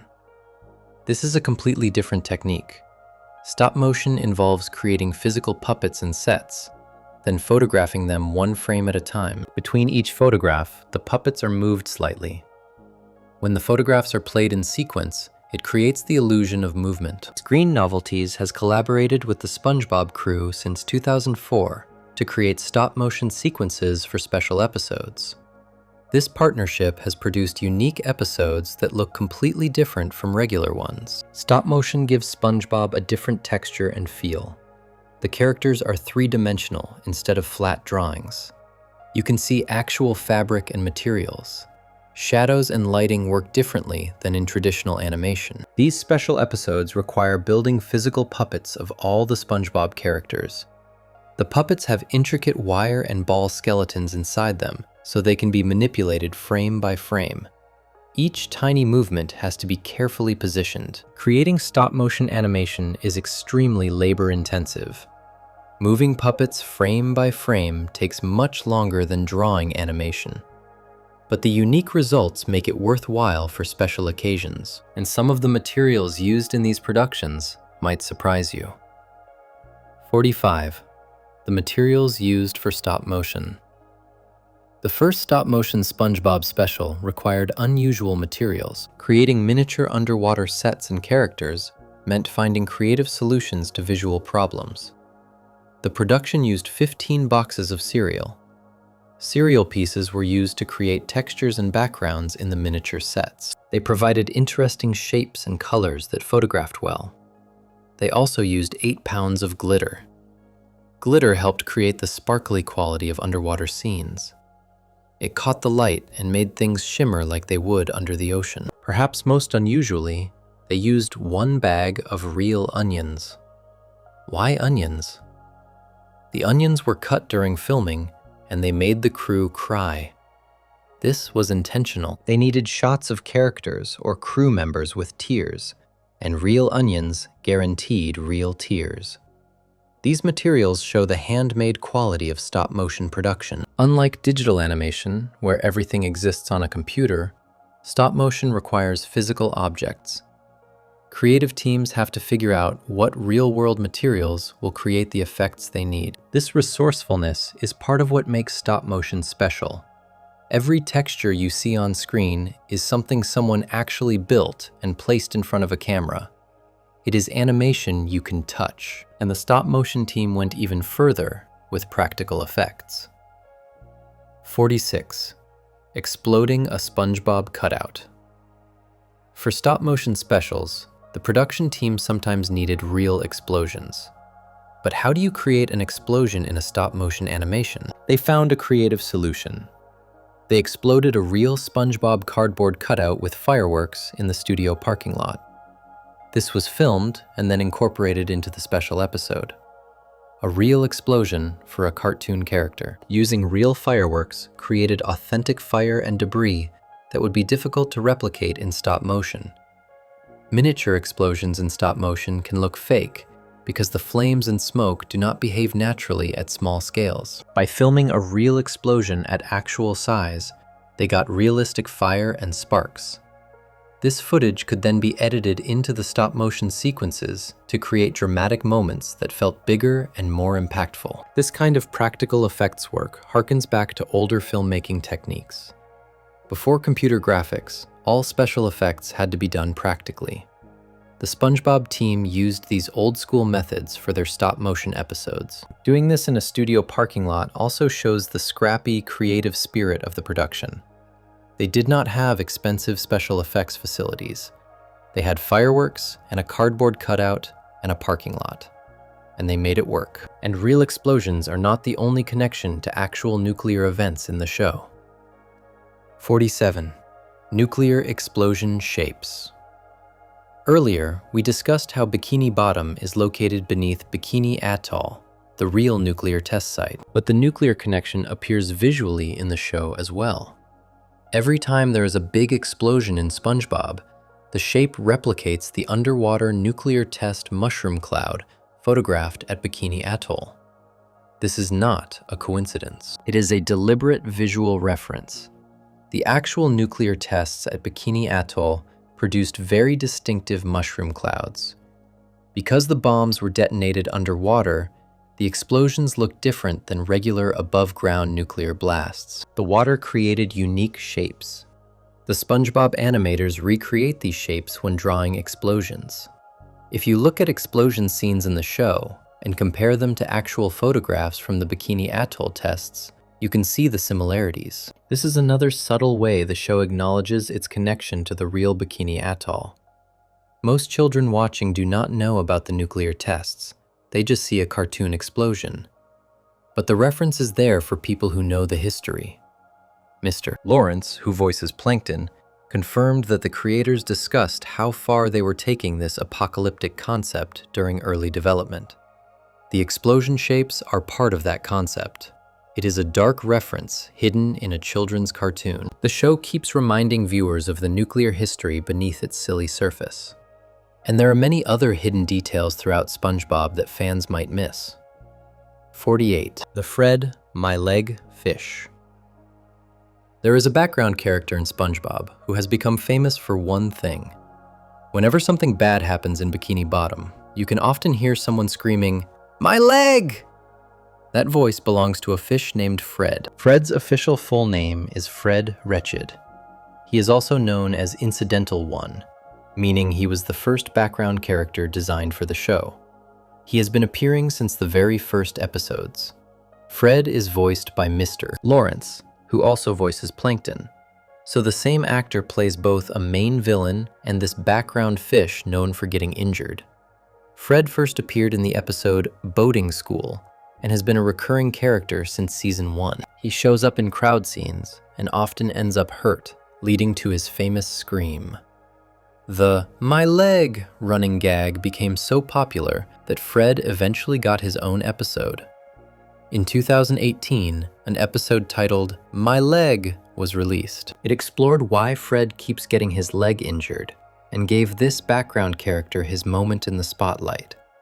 In that episode, the word leg is said 75 times, and my leg is said 44 times. The creators leaned fully into the joke that had developed over nearly 20 years of the show. This is how small details in SpongeBob grow into major elements over time. And the show is full of references and Easter eggs for attentive viewers. 49. Nosferatu in Graveyard Shift. The episode Graveyard Shift is one of the most popular SpongeBob episodes ever made. In it, SpongeBob and Squidward work the night shift at the Krusty Krab and get scared by mysterious events. Throughout the episode, the lights keep flickering on and off. This creates a creepy atmosphere and keeps SpongeBob and Squidward on edge. But who is causing the lights to flicker? At the end of the episode, we get the answer. It is Nosferatu, the actual vampire from the famous 1922 horror film. He appears briefly, flickering the light switch on and off and grinning at the camera. This is a real image from the actual Nosferatu movie, not a SpongeBob-style drawing of the character. The show used footage from this nearly 100-year-old silent film as a punchline. It is a very unexpected reference for a children's cartoon. Most kids watching SpongeBob have never heard of Nosferatu or seen the original film, but the image is creepy enough that it works even without knowing the reference. For adult viewers and horror fans, the Nosferatu appearance is a delightful surprise. It connects SpongeBob to classic cinema in an unexpected way, and SpongeBob has made many other references to classic art and culture. 50. The Scream reference. The Scream is one of the most famous paintings in the world. It was created by Norwegian artist Edvard Munch and shows a figure with a distorted face appearing to scream in existential horror. SpongeBob SquarePants referenced this painting in the episode Culture Shock. But they did not just show the original painting. They created a SpongeBob version of it. A SpongeBob-shaped version of The Scream appears in this episode. The familiar pose and wavy background are there, but the screaming figure is SpongeBob himself. It is a parody that combines high art with cartoon silliness. This is the kind of joke that works on multiple levels. Children see a funny image of SpongeBob looking scared. Adults and art enthusiasts recognize the reference to Munch's masterpiece. Both audiences enjoy it for different reasons. SpongeBob has made many art references throughout its run. The show's creators clearly have an appreciation for art history and enjoy sneaking references into episodes. These cultural references make SpongeBob richer than a typical children's cartoon. There are layers of meaning for viewers to discover. Some jokes you might not understand as a kid, but appreciate years later when you learn more about art and culture. And Squidward, the show's artist character, has his own famous artwork. 51. Squidward's bold and brash. Squidward fancies himself an artist. He paints and sculpts and believes he is a misunderstood creative genius. One of his paintings has become famous among SpongeBob fans. The painting is called Bold and Brash. It shows Squidward in an artistic pose with curving lines and dramatic colors. Squidward is very proud of this work, but others do not share his opinion. When Squidward tries to sell the painting, a critic famously responds, "More like belongs in the trash." This insult has become one of the most quoted lines from the show. The painting itself is a reference to abstract expressionism. This art movement included painters like Jackson Pollock, who created bold, dramatic works that did not represent realistic subjects. Bold and Brash mimics this style. The joke is that Squidward thinks he has created high art, but everyone else sees it as worthless. This is a common experience for artists who believe their work is brilliant, while the world disagrees. Bold and Brash has become iconic in SpongeBob culture. Fans have recreated the painting in real life. It appears in memes and merchandise. An insult toward a fictional painting became genuinely beloved, and the show contains many other film and cultural references. 52. The 2001 Space Odyssey reference. 2001: A Space Odyssey is a famous science fiction film directed by Stanley Kubrick. It came out in 1968 and is considered one of the greatest films ever made. SpongeBob managed to reference this classic. In the episode Sandy's Rocket, there is a blink and you miss it moment. A book titled 2001 floats by in one scene. This is a direct reference to Kubrick's film. The reference fits the episode because it deals with space travel. Sandy has a rocket, and SpongeBob gets involved in a space adventure. The 2001 book connects this SpongeBob episode to the most famous space movie in cinema history. This is the kind of subtle detail that most viewers do not notice. The book floats by quickly and is not part of the plot, but for film fans watching closely, it is a fun Easter egg to discover. SpongeBob is full of references like this. The creators grew up watching movies and absorbing pop culture, and they worked those influences into the show. Finding all the references is like a treasure hunt for dedicated viewers, and some visual details in the show are based on real people. 53. Tom Kenny's face in the show. There is a moment in SpongeBob where a real human face appears in the animation. It happens in the episode Karate Choppers, and it belongs to someone very familiar. The volcano sauce face in Karate Choppers is Tom Kenny's face. The actual face of SpongeBob's voice actor appears on screen, taunting SpongeBob. It is a photograph of Kenny inserted into the cartoon. This is a strange and funny visual gag. Suddenly, a realistic human face appears in the middle of this animated underwater world. It is jarring and surprising, which is what makes it funny. Using Tom Kenny's face added a personal touch. The man who voices SpongeBob is literally appearing in the show, just not in the way you would expect. Instead of voicing a character, his photograph is there. This kind of gag works because it breaks the rules of the animated world. Everything in Bikini Bottom is a drawing except for this one real face. The contrast creates humor. And Tom Kenny's connection to the show's visuals goes even further. 54. SpongeBob's glasses match Tom Kenny's. SpongeBob goes jellyfishing in many episodes. When he does, he wears special goggles. These jellyfishing glasses have become part of SpongeBob's iconic look during those scenes. The glasses look similar to Tom Kenny's actual glasses. The actor who voices SpongeBob wears glasses in real life that resemble the ones SpongeBob wears when jellyfishing. This might be a coincidence, but it could also be a deliberate nod to the voice actor. Character designers sometimes include small references to the people who bring characters to life. It creates a connection between the actor and the animated character. Whether intentional or not, it is a fun detail for fans who know what Tom Kenny looks like. SpongeBob's design has some of his voice actor literally built into it. This is another example of how the people making SpongeBob put personal touches throughout the show. Their faces, their names, their personal lives all become part of the fabric of Bikini Bottom. And some of the hidden details in SpongeBob are just bizarre jokes. 55. The backwards gibberish in Opposite Day. The episode Opposite Day features a fun concept. Everyone in Bikini Bottom does the opposite of what they normally would. This leads to all kinds of comedy as characters act against their usual personalities. At one point in the episode, SpongeBob and Patrick talk backwards. You can hear them speaking in what sounds like reversed audio. So what happens if you actually record this and play it backwards? If you record SpongeBob and Patrick talking backwards and then play it backwards, they still sound like gibberish. It is gibberish both ways. There is no hidden message. This might seem like a missed opportunity.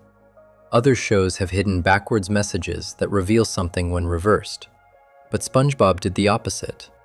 They made sure that reversing the audio would reveal nothing. This fits the spirit of the episode and the show. It is a joke on audience expectations.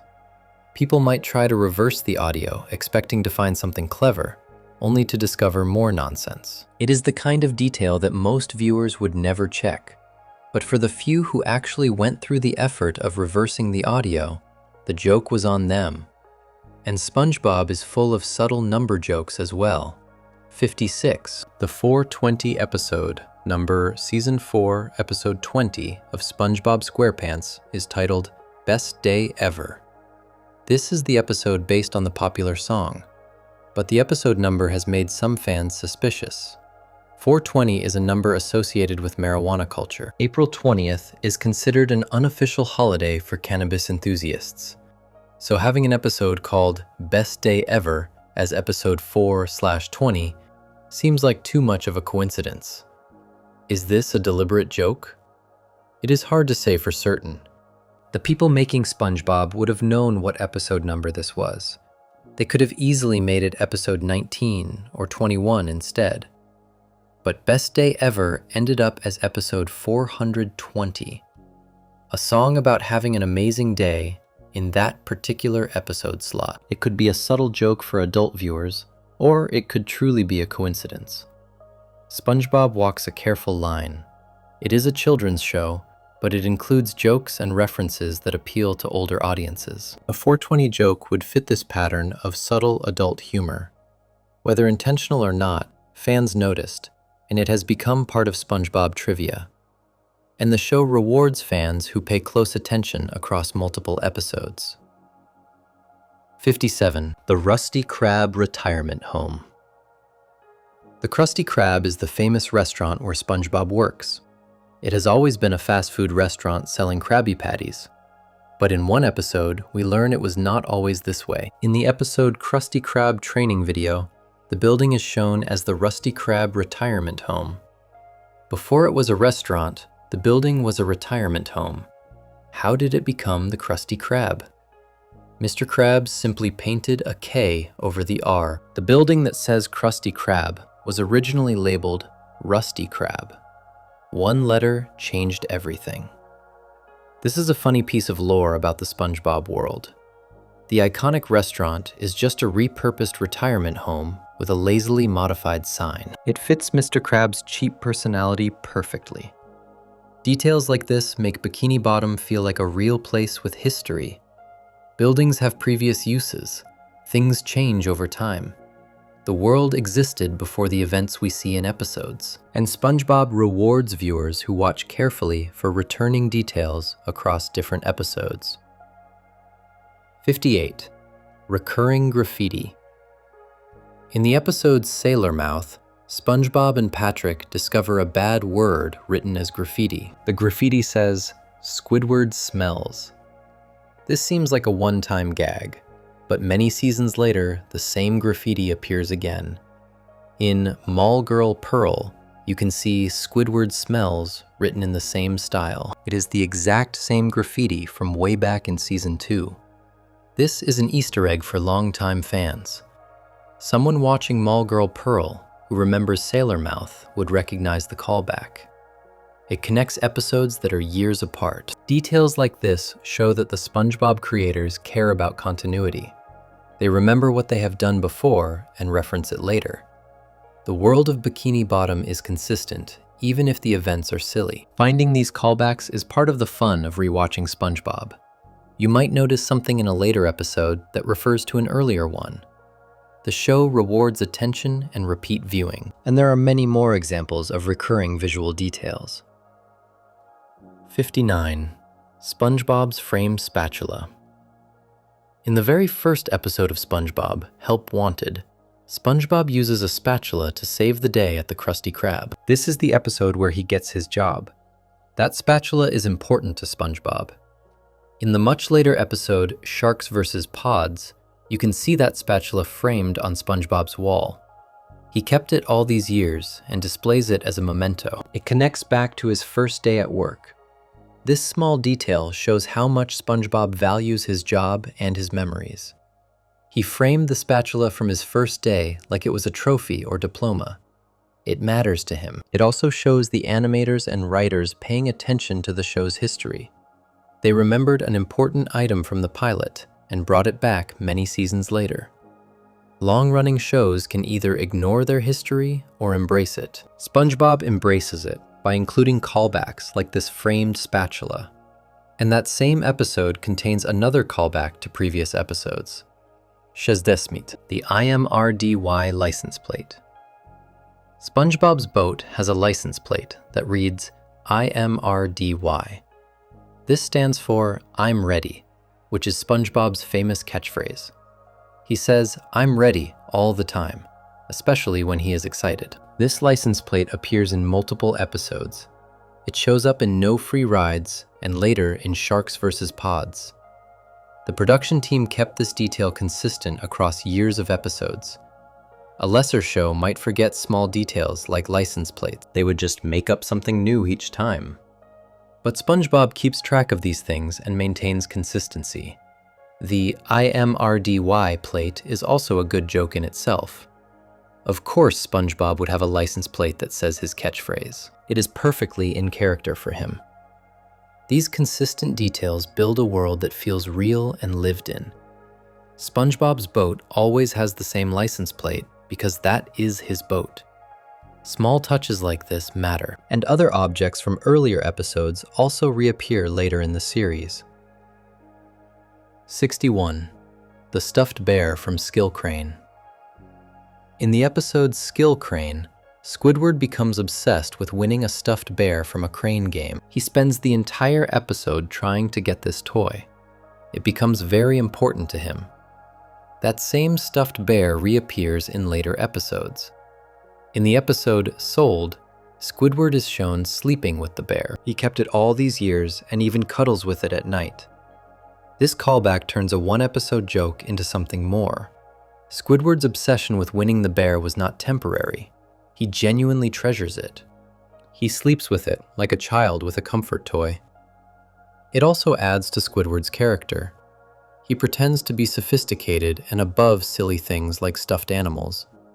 But in private, he sleeps with a toy bear he won from a crane game. The SpongeBob team remembers props and items from previous episodes and finds ways to bring them back.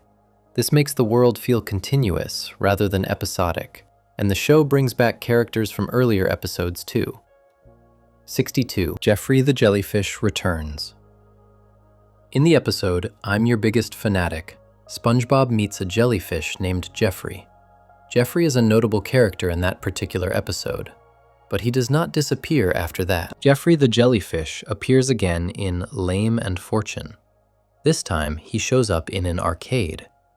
It is a small cameo, but fans who remember the earlier episode would recognize him. Bringing back minor characters like Jeffrey shows the depth of SpongeBob's world. Even jellyfish who appeared once are remembered and can return. Nobody is truly one and done. This also gives fans something to look for. If you remember every character who appeared in SpongeBob, you might spot them making cameos in later episodes. It turns watching into a game of recognition. The SpongeBob world is populated by consistent characters who exist even when they are not on screen. They might show up anywhere at any time. And Lame and Fortune contains another callback to a specific visual gag from an earlier episode. 63. The Fishing Rod Callback. In the episode Spongehenge, Mr. Krabs uses a fishing rod to retrieve SpongeBob. It is a visual gag where Krabs literally fishes for his employee. A funny and memorable moment. That exact same gag appears again in Lame and Fortune, but this time it is Plankton who uses a fishing rod to retrieve SpongeBob in the same way Mr. Krabs did before.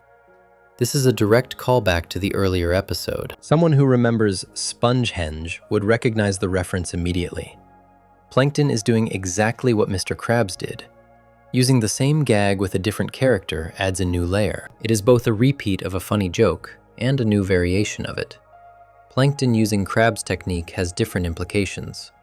The SpongeBob writers clearly keep track of visual gags they have used before. They know what has worked and find opportunities to reference it later. And the show also includes references to the real people who make it.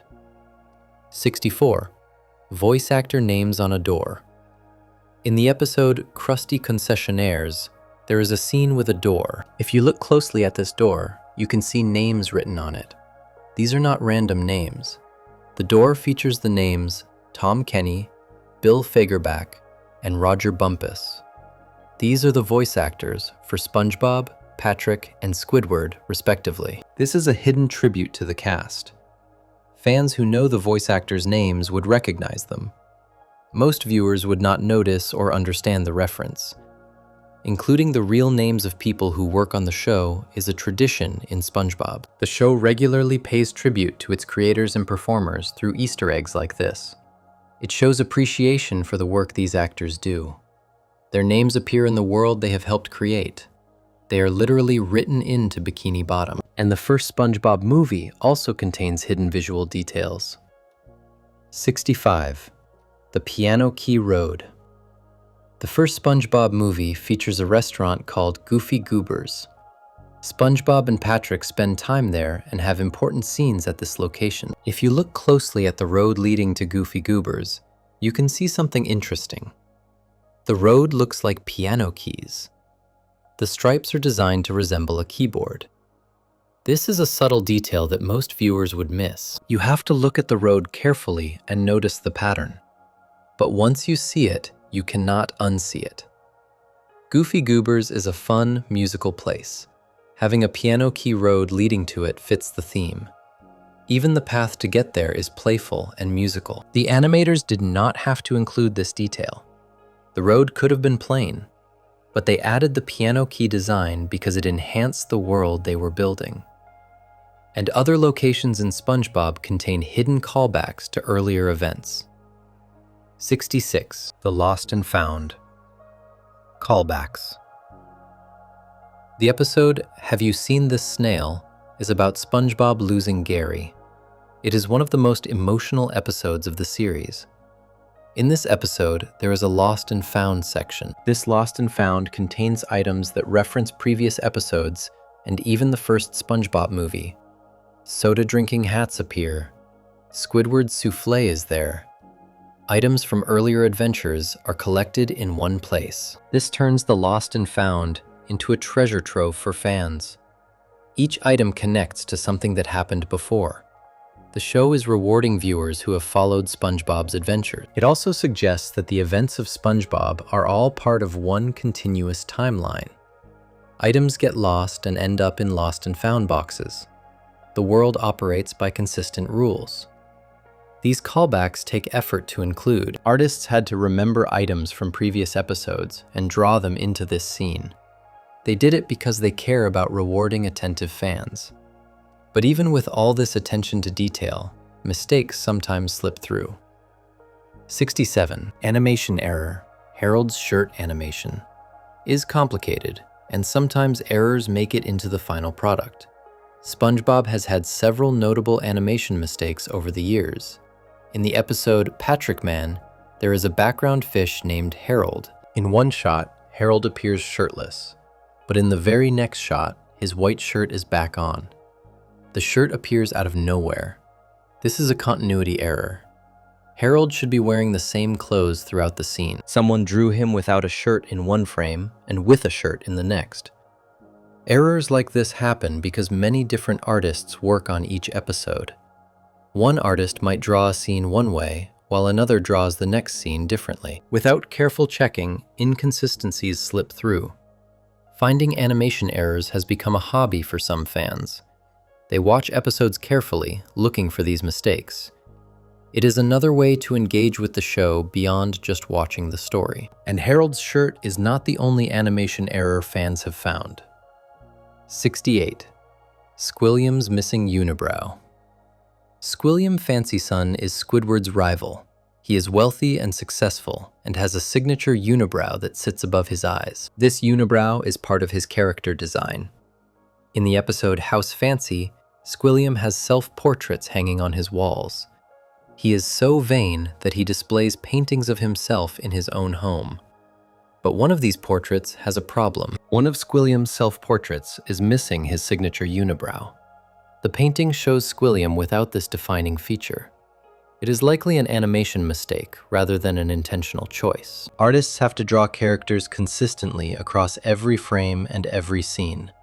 When a character like Squilliam has a distinctive feature like a unibrow, it needs to appear every time he is shown. Someone simply forgot to include the unibrow when drawing this portrait. It happens. Animation involves thousands of drawings, and details get missed sometimes. And buildings can also have continuity problems in SpongeBob. 69. Squidward's disappearing house. Squidward lives in an Easter Island head between SpongeBob's pineapple and Patrick's rock. His house is there in almost every episode, but in one scene, it vanishes completely. In the secret box, SpongeBob runs from his house to Patrick's rock. The scene shows SpongeBob's pineapple and Patrick's rock, but Squidward's house is gone. It simply is not there. This is a significant animation error. Squidward's house should be visible in this shot because it sits between the other two homes. Someone forgot to draw it. The error probably happened because the focus was on SpongeBob running. The artist might have drawn the path and the destination, but forgotten about the house in between. Most viewers would not notice this on first viewing. You are watching SpongeBob run, not looking at the background, but fans who examine episodes closely have spotted the missing house. And sometimes errors create multiple versions of the same character. 2. Mr. Krabs. Mr. Krabs is one character.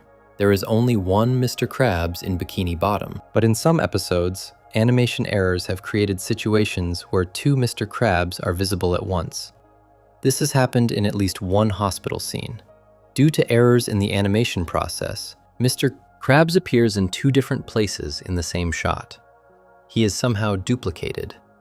This happens when different layers of animation are not coordinated properly. One artist might place Mr. Krabs in one spot, while another places him elsewhere. Both versions end up in the final shot. Normally, quality control catches errors like this before the episode airs. But with hundreds of episodes being produced over many years, some mistakes slip through. For fans, finding a second Mr. Krabs is like spotting a glitch in the Matrix. It breaks the reality of the show in an amusing way. And some errors in SpongeBob seem to be intentional callbacks. Doodlebob called Doodle Boy. Doodlebob is a famous SpongeBob character. He is a crudely drawn version of SpongeBob who comes to life and causes chaos. The name Doodlebob combines Doodle with SpongeBob. But in one scene, Doodlebob is mistakenly called Doodle Boy. This seems like an error, but it might actually be intentional. Remember that SpongeBob was originally named Sponge Boy before trademark issues forced the change. Doodle Boy could be a callback to this original name. If SpongeBob had remained Sponge Boy, then Doodlebob might have been called Doodle Boy all along. Whether this was a mistake or a deliberate Easter egg is unclear. It could go either way. The SpongeBob team does include references to the original Sponge Boy name in other episodes. If it was intentional, it shows how the creators embed the show's history into small details. If it was a mistake, it is a funny coincidence that connects to the show's origins. And the show's cultural impact goes far beyond just television. Official SpongeBob colors. SpongeBob SquarePants is yellow. Patrick Star is pink. These colors are so iconic that they have become officially recognized. For SpongeBob's 20th anniversary in 2019, Pantone created official colors. Pantone is the company that defines standardized colors used by designers around the world. Their colors are used in professional printing and design. The colors are called SpongeBob SquarePants Yellow and Patrick Star Pink. These are now official Pantone colors with specific formulas that can be reproduced exactly. This means SpongeBob has literally been added to the official color vocabulary of designers. When a product or design uses SpongeBob Yellow, it uses a specific shade recognized by Pantone. Very few fictional characters have their colors officially codified this way. It shows how culturally significant SpongeBob has become. The character's yellow is not just any yellow. It is SpongeBob SquarePants yellow. And SpongeBob's cultural impact extends into unexpected areas, like politics. 73. SpongeBob in political protests. SpongeBob SquarePants has appeared in political protests around the world. The character has been adopted as a symbol by people fighting for various causes. During the Arab Spring, images of SpongeBob dressed as revolutionaries appeared in Egypt, Libya, and Syria. Protesters used the character to express their messages and draw attention to their causes. Why SpongeBob? The character is universally known and beloved. Using SpongeBob imagery attracts attention and makes protests more memorable. It also shows the global reach of American pop culture. SpongeBob is supposed to be a silly children's character. Seeing him in the context of serious political uprising creates a strange contrast. That contrast itself makes a statement. The creators of SpongeBob probably never imagined their character would appear in protests during major historical events. But that is what happens when something becomes a true cultural phenomenon. It takes on a life of its own. And SpongeBob has been adopted by unexpected groups in other countries too. 74. Russian military marching song. In 2013, a video went viral showing Russian military personnel singing the SpongeBob SquarePants theme song while marching. They sang it in formation as an actual marching cadence.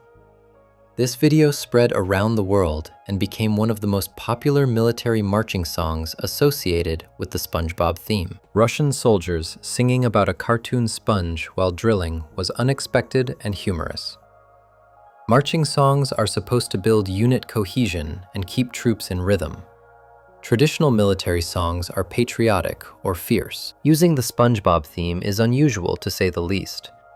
But the video showed that SpongeBob's reach extends everywhere. Even military personnel in Russia know the theme song well enough to sing it together. The show has penetrated every culture and context. Whether this was officially sanctioned or just troops having fun is unclear.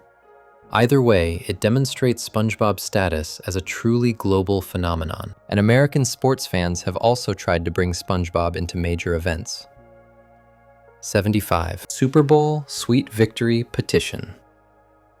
Sweet Victory is a song from the SpongeBob episode Band Geeks.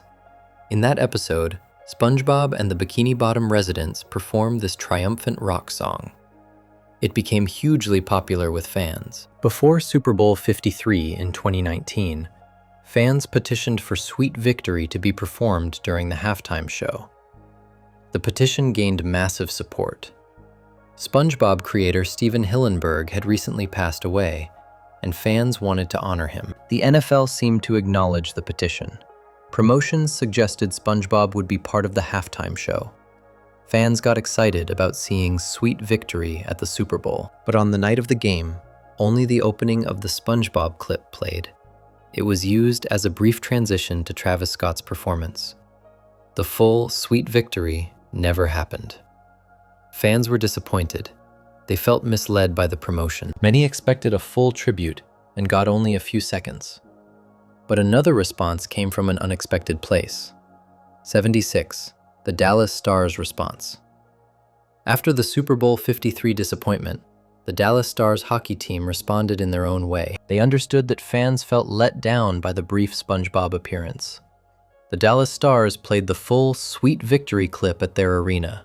They gave fans what the Super Bowl did not: the complete song, the complete tribute. This was a smart move by the team.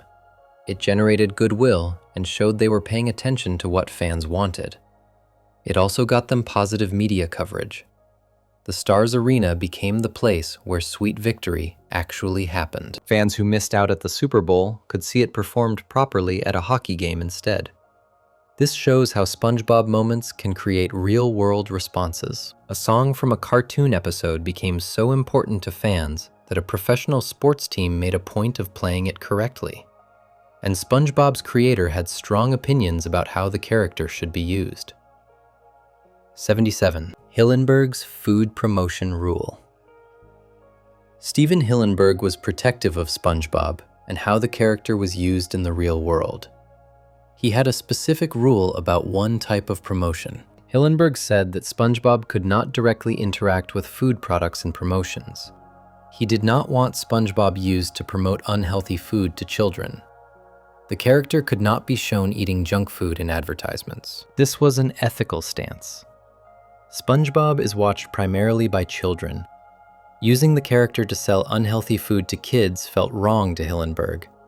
He wanted to protect young viewers from that kind of marketing. This rule limited the types of commercial deals SpongeBob could make. Food companies wanting SpongeBob to hold their products were turned down. Hillenburg prioritized protecting children over making money. Not every creator has this kind of control or makes these choices. Hillenburg cared about what SpongeBob represented and did not want the character used in ways that could harm children. But despite these protections, SpongeBob has appeared on some strange products. 78. Strange SpongeBob merchandise. SpongeBob SquarePants has been put on countless products over the years. T-shirts, toys, backpacks, lunchboxes, the usual merchandise you would expect from a popular cartoon. But some SpongeBob merchandise has been unusual. Tom Kenny has said he was totally shocked by some of the products he has seen with SpongeBob's face on them. He specifically mentioned SpongeBob tampons and surgical masks. Yes, feminine hygiene products and medical supplies with SpongeBob SquarePants on them. products that seem completely inappropriate for a children's character. This shows how licensing can get out of control. When a character is popular, companies want to put that character on everything. Sometimes the results are bizarre or inappropriate. Tom Kenny's shock suggests that even people closely associated with SpongeBob do not always know what merchandise is being produced. The character's image gets licensed and appears on products without the creator's knowledge or approval. And Nickelodeon has created elaborate SpongeBob experiences for fans. 79. The Krusty Krab at Comic-Con.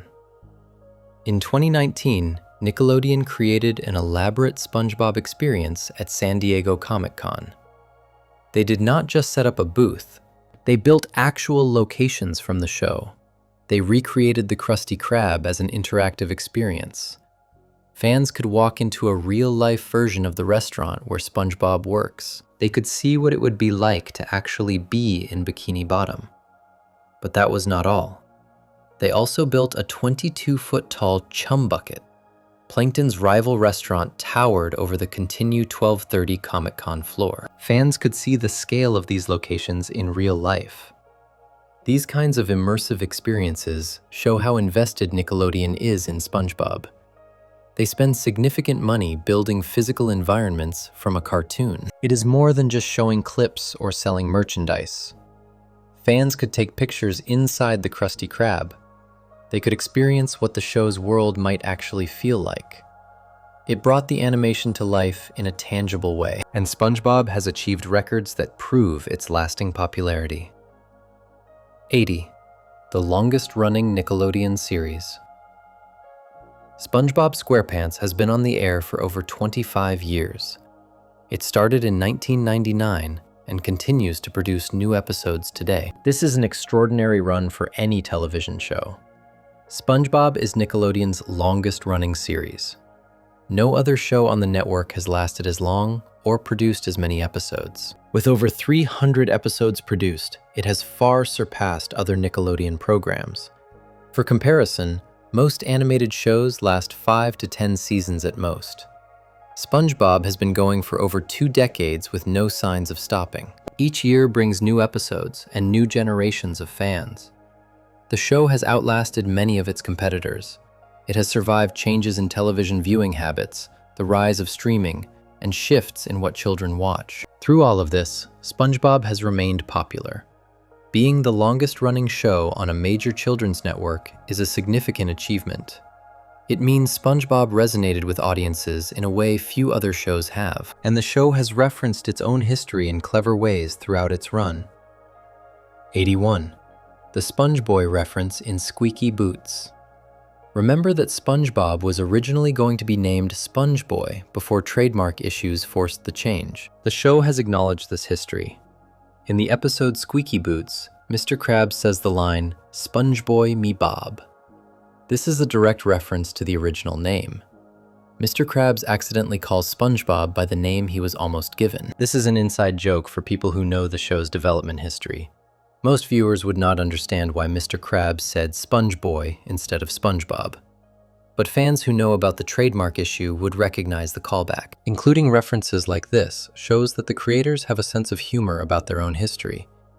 They remember what happened during development and find ways to acknowledge it in the show itself. It also makes the mistake seem like a character moment for Mr. Krabs rather than an error. He is old and sometimes confused. Calling SpongeBob the wrong name fits his character. And Tom Kenny's awards show how much his performance is appreciated. 82. Tom Kenny's Emmy wins. Voice acting often goes unrecognized. Audiences hear the performances, but do not always know who is doing the voices. Award shows have historically overlooked voice actors, but Tom Kenny has been recognized for his work as SpongeBob. He won Daytime Emmy Awards in 2018 and 2020. Both wins were for Outstanding Performer in an Animated Program. These awards acknowledge Kenny's contribution to SpongeBob SquarePants. His voice work over more than 2 decades has been essential to the show's success. SpongeBob would not be SpongeBob without Kenny's performance. Winning multiple Emmys confirms what fans have always known. Tom Kenny is brilliant at bringing SpongeBob to life. His performance is not just good for a cartoon, it is outstanding by any standard. The recognition also helps validate voice acting as a craft. When voice actors win major awards, it shows that their work is as valuable as on-camera performances. And the character voices have interesting connections to each other. Altopulutilu. Fred and Plankton, same voice. Fred is the fish famous for screaming, "My leg!" Plankton is the villainous owner of the chum bucket. These are very different characters in SpongeBob SquarePants, but they are voiced by the same person, Mr. Lawrence provides both voices. He plays the tiny scheming villain and the constantly injured background fish. This is common in animation. Voice actors often play multiple characters on the same show, but finding out that two specific characters share an actor can be surprising. Fred and Plankton sound nothing alike. Fred's screams are very different from Plankton's scheming voice. Mr. Lawrence creates distinct voices for each character so well that most viewers would never guess they are the same person. This versatility is what makes a great voice actor. The ability to create multiple distinct characters, each with their own sound and personality, from the same voice. And Fred eventually got recognition for his suffering. 84. The My Leg episode. For years, Fred the Fish was just a running gag. He would appear in episodes, get hurt, and scream, "My leg!"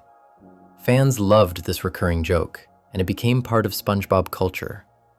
In 2018, Fred finally got his own dedicated episode. The episode is titled, "My Leg," and it explores why Fred keeps getting his leg injured. After nearly 20 years as a background gag, Fred became a main character. The episode fully commits to the joke. The word leg is said 75 times during the episode. My leg, specifically, is said 44 times. They made sure fans got their fill of the catchphrase. Giving Fred his own episode showed that the creators listened to fans. They knew people loved the "my leg" gag. Instead of just continuing to use it occasionally, they built an entire story around it. This is what long-running shows can do. They take small details that developed over years and expand them into something bigger. A background joke became a beloved episode. And the show has inspired unusual promotions and parodies over the years. 85. The Lost Episode Parody. The episode The Sponge Who Could Fly was promoted by Nickelodeon in an unusual way. They called it a lost episode that had finally been found. The marketing created mystery around the episode, but this was not a real lost episode. It was a parody. The show was making fun of how television networks overhype unreleased content. They were mocking the very promotion they were doing. Networks often create false excitement around ordinary content by calling it special or never before seen. SpongeBob turned this marketing tactic into a joke. They pretended to have found a lost episode while simultaneously making fun of that very concept. This kind of meta humor is typical of SpongeBob. The show is aware of television conventions and likes to comment on them. Even the marketing becomes part of the joke. Fans who understood the parody could appreciate it on multiple levels. It was both regular SpongeBob content and a commentary on television marketing practices. And the show makes references to classic music as well. 86. The Blow the Man Down inspiration. The SpongeBob theme song has a very specific sound and structure. The call and response format, with the pirate asking questions and kids answering, is immediately recognizable. This format was inspired by a traditional sea shanty called Blow the Man Down. Sea shanties are work songs that sailors sang while doing labor on ships. They helped coordinate group tasks. Blow the Man Down has been sung by sailors for over 100 years. It has that same call and response structure that defines the SpongeBob theme song. One voice sings out, others respond. Using a sea shanty as inspiration connects SpongeBob to nautical tradition. The show takes place underwater in an ocean setting. Having a theme song based on sailing music makes perfect sense. The sea shanty influence also makes the song feel timeless. It sounds both modern and classic at the same time. The traditional structure grounds it, while the SpongeBob lyrics make it fresh. And famous musicians have covered this theme song. 87. Theme song covers. The SpongeBob theme song is catchy enough that professional musicians have wanted to perform it. The song has been covered by various artists over the years. Avril Lavigne has done a version of the theme song. The pop-punk singer brought her own style to the iconic tune. Having someone of her stature cover a cartoon theme song shows how respected SpongeBob is.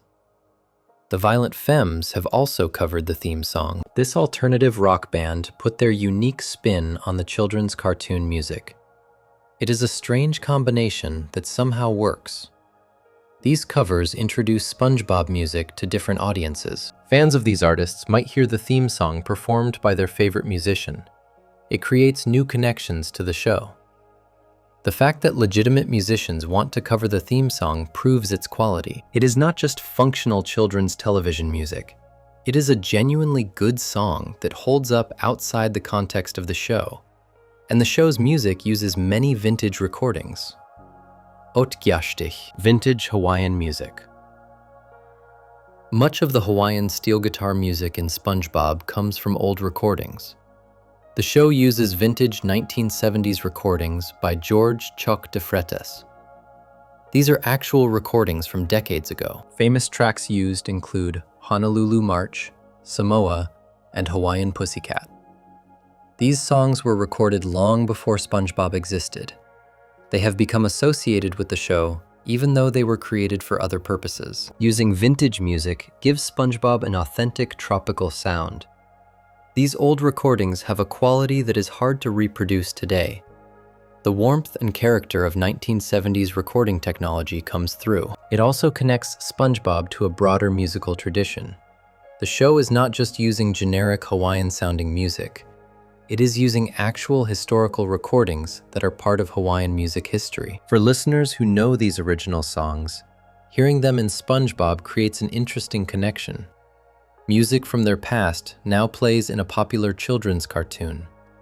It bridges generations, and Steven Hillenburg had specific references for what he wanted the show to sound like. 89. Betty Boop cartoon sound request. Steven Hillenburg knew exactly what sound he wanted for SpongeBob. He did not leave it vague for the music team to figure out. He gave them specific references. Hillenburg specifically requested that the show sound like those crazy Hawaiian records from old Betty Boop cartoons. Betty Boop was an animated character from the 1930s. Her cartoons had a distinctive musical style. Old Betty Boop cartoons used playful, upbeat music that matched their zany animation. There was a lot of Hawaiian and novelty music in these shorts. Hillenburg wanted to capture that same energy. This is a very specific reference, not just Hawaiian music, but specifically the kind used in decades-old Betty Boop cartoons. Hillenburg was drawing from animation history to create SpongeBob's sound. Understanding this reference helps explain why SpongeBob's music feels nostalgic, even to people seeing it for the first time. It connects to a tradition of animation that goes back nearly a century, and Hillenburg originally had different ideas about how music would work in the show. 90. Hillenburg's original music vision. The SpongeBob we know has a lot of music. Songs play constantly throughout episodes. The Hawaiian steel guitar is practically a character itself. But this was not the original plan. Hillenburg originally did not envision the show having as much music. He wanted sound effects to punch the humor. He thought comedy would come from timing and sounds, not from elaborate musical scoring. But as the show developed, music became more central. The team discovered that music lifted the show to another level. It enhanced jokes and created atmosphere in ways sound effects alone could not. So SpongeBob became a very musical show. The combination of sound effects and music creates its distinctive audio landscape. Both elements work together, even though the original vision emphasized effects over music. This is how creative projects evolve. original visions get modified as teams discover what works best. Hillenburg's willingness to embrace music made SpongeBob better than his initial plan. And the music is only one part of what makes each episode take so long to produce. The year-long episode process. Each 11-minute SpongeBob episode takes almost an entire year to complete.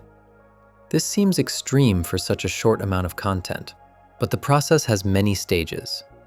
First, outline writers develop the story concept. Then storyboard directors create rough visual drafts and add dialogue. Voice recording happens next, then animation, then editing, then sound design and music. Each stage takes weeks or months. The animation alone can take many months because every frame must be drawn. There are no shortcuts in traditional animation.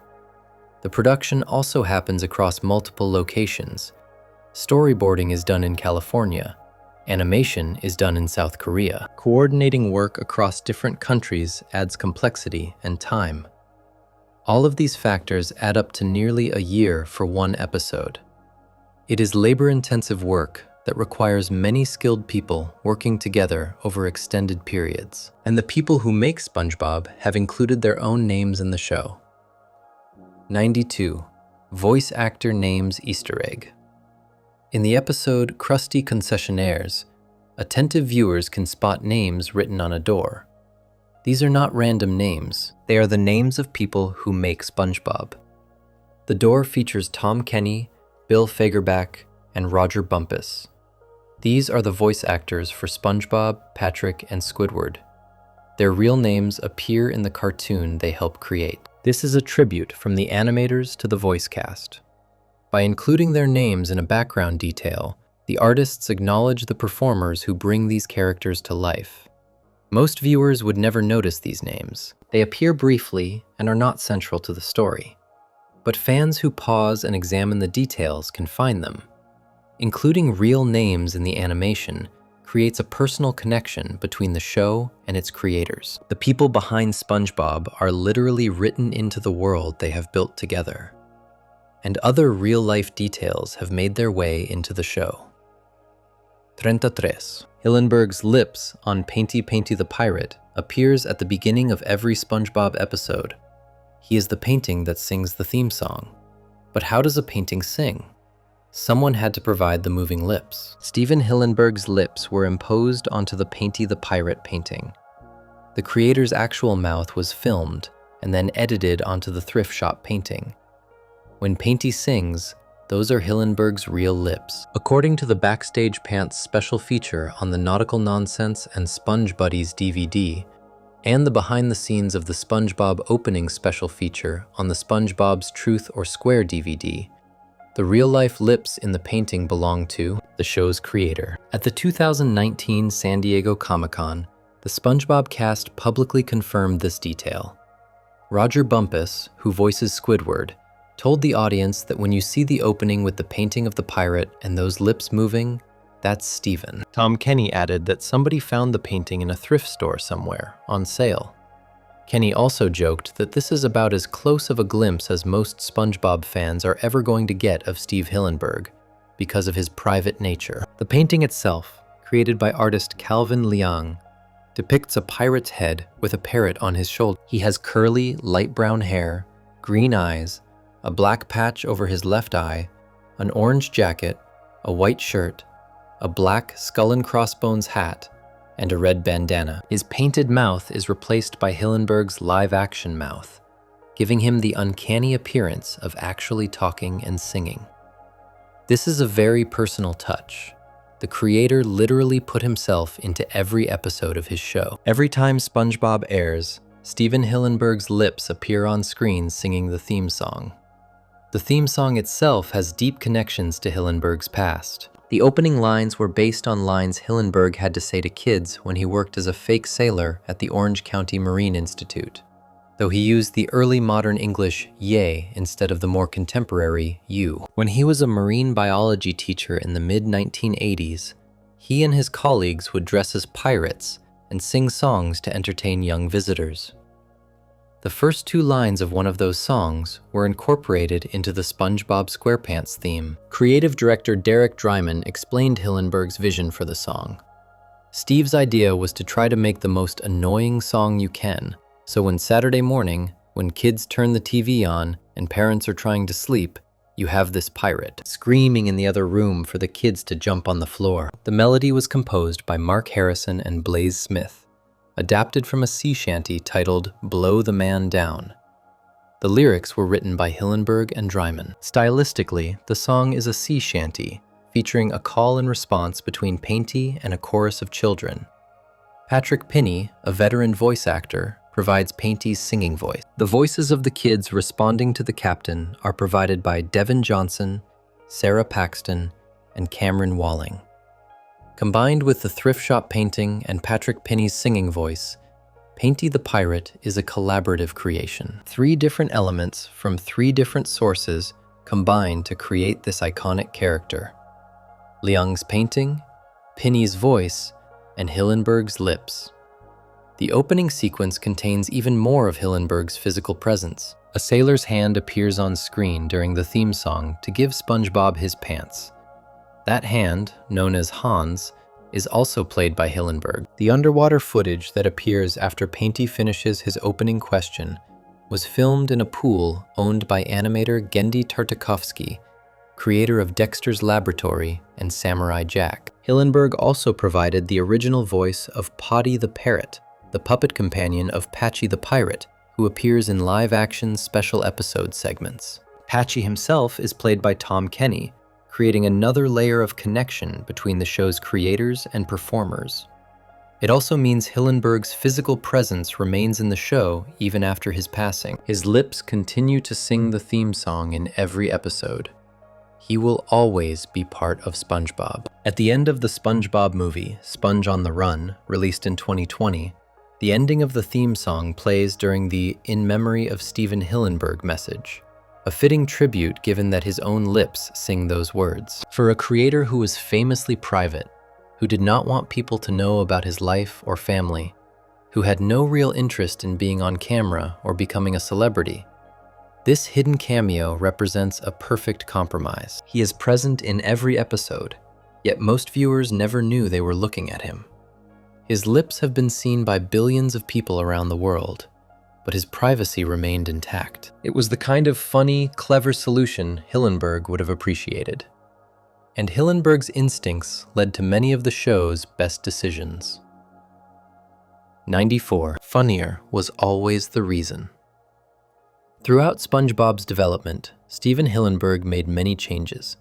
He redesigned SpongeBob from a natural sponge to a kitchen sponge. He changed the spelling of crabs and Krusty Krab to use K instead of C. When asked why he made these changes, Hillenburg gave the same answer: because he thought it was funnier. That was his guiding principle.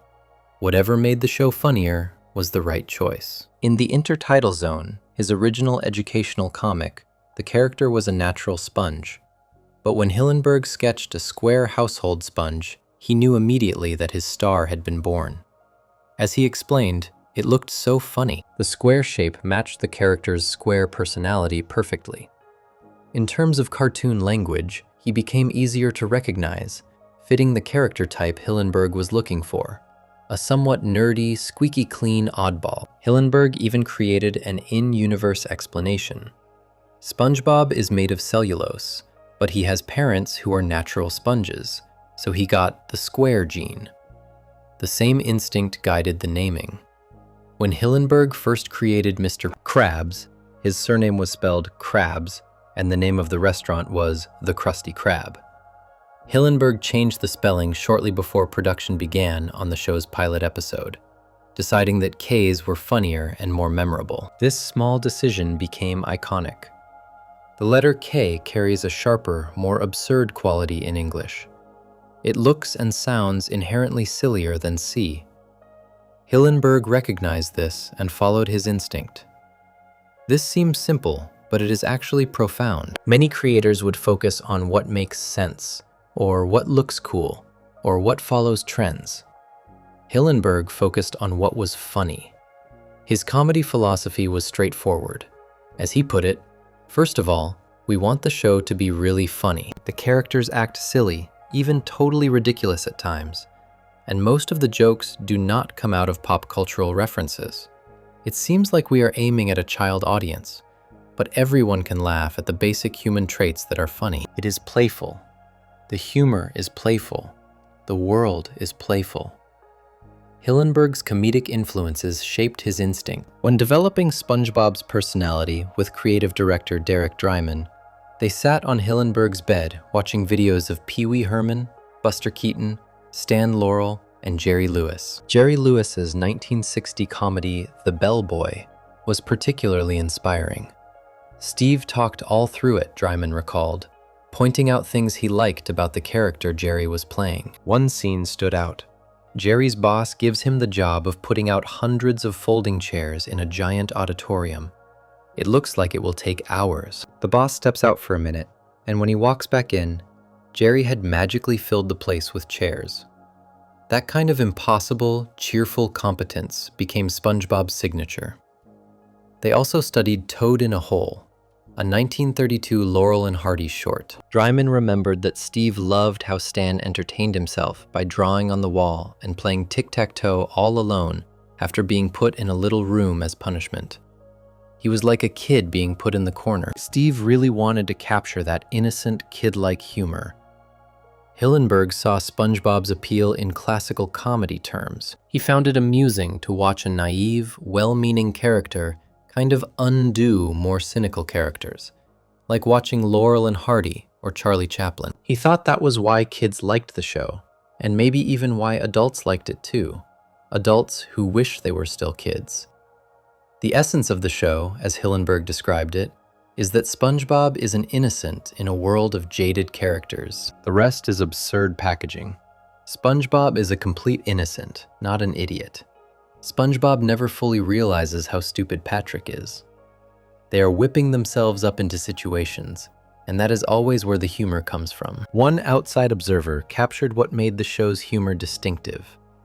Robert Thompson, professor at the Center for the Study of Popular Television at Syracuse University, noted that there is something unique about SpongeBob. It seems to be a refreshing breath from the pre-irony era. There is no sense of the elbow-in-rib, tongue-in-cheek aesthetic that so permeates the rest of American culture, including kids' shows. What is subversive about it is how incredibly naive it is, deliberately. Because there is nothing in it that is trying to be hip or cool. Hipness can be grafted onto it. Hillenburg pushed back against long-form storytelling. He imagined SpongeBob as being simple, wanting to concentrate on character humor rather than elaborate plots. The show employed wordplay, visual comedy, unique animation, and absurd premises to create something enjoyable for all ages. Even the villainous Plankton is still flawed, and you still root for him in a way. The style of humor is simple and about human behavior, and everybody can identify with that. This philosophy extended to every creative decision. When asked why Squidward the octopus has only 6 tentacles instead of 8, Hillenburg replied that technically he just thought the character would be a little too cumbersome with too many legs visible. Maybe that is why he is so angry. Even a question about anatomical accuracy got redirected toward comedy. The kitchen sponge is funnier than a natural sponge. The K spelling is funnier than the C spelling. These judgments might seem arbitrary, but they came from Hillenburg's strong comedy instincts, honed by studying the masters of innocent, physical, character-driven humor. Trusting those instincts created one of the most beloved comedies in animation history. Hillenburg knew what was funny, and was not afraid to follow that knowledge wherever it led. And his real-world experiences informed the show in multiple ways. 95. The marine biology influence. Stephen Hillenburg was a marine biology teacher before he became an animator. This background shaped everything about SpongeBob SquarePants. As a child, Hillenburg became fascinated with the ocean, inspired by the films of oceanographer Jacques Cousteau. At age 15, he went snorkeling for the first time during a dive program at Woods Coves in Laguna Beach. That experience made the switch click, and he decided to pursue marine biology, while also nurturing his love of art. He earned a degree in natural resource planning and interpretation, with an emphasis on marine resources, from Humboldt State University in 1984. For 3 years, Hillenburg taught marine biology at the Orange County Marine Institute, now known as the Ocean Institute, in Dana Point, California. There, he taught tide pool ecology, nautical history, diversity, and adaptation. Working with students, he saw how enamored kids are with undersea life, especially with tide pool creatures. This observation would prove essential to his later career. The show is set underwater for a reason. Hillenburg knew the ocean. He understood marine life. He wanted to create something connected to his scientific knowledge. When he decided to develop an animated series, he focused on what he considered the weirdest sea creature he could think of, the sponge. He found sponges fascinating because they are the most elastic, changing, plastic creatures, capable of reforming themselves in ways that allowed for magical animation possibilities. Most real sponges are sedentary, attaching themselves to rocks and filter feeding for their entire lives. They do not cook Krabby Patties. But their biology inspired the characters' absorbent, adaptable personality. Characters are based on real sea creatures. SpongeBob is a sponge, Patrick is a starfish, and his slow, simple personality mirrors the real behavior of starfish, which lack centralized brains. Mr. Krabs is a crab who scuttles like the real thing and lives in an anchor. Squidward, despite his name, is actually an octopus, chosen for his bulbous head and dour personality. Sandy is a land mammal who needs specialized equipment to survive underwater, reflecting actual biological constraints. Plankton is based on the microscopic organisms essential to ocean food chains. Even jellyfish stings, sea currents, and deep-sea vents appear in episodes, repackaged with humor. The show's setting draws from real ocean geography. Bikini Bottom is named after Bikini Atoll, a coral reef in the Marshall Islands. Between 1946 and 1958, the United States conducted 67 nuclear weapons tests at Bikini Atoll during the Cold War.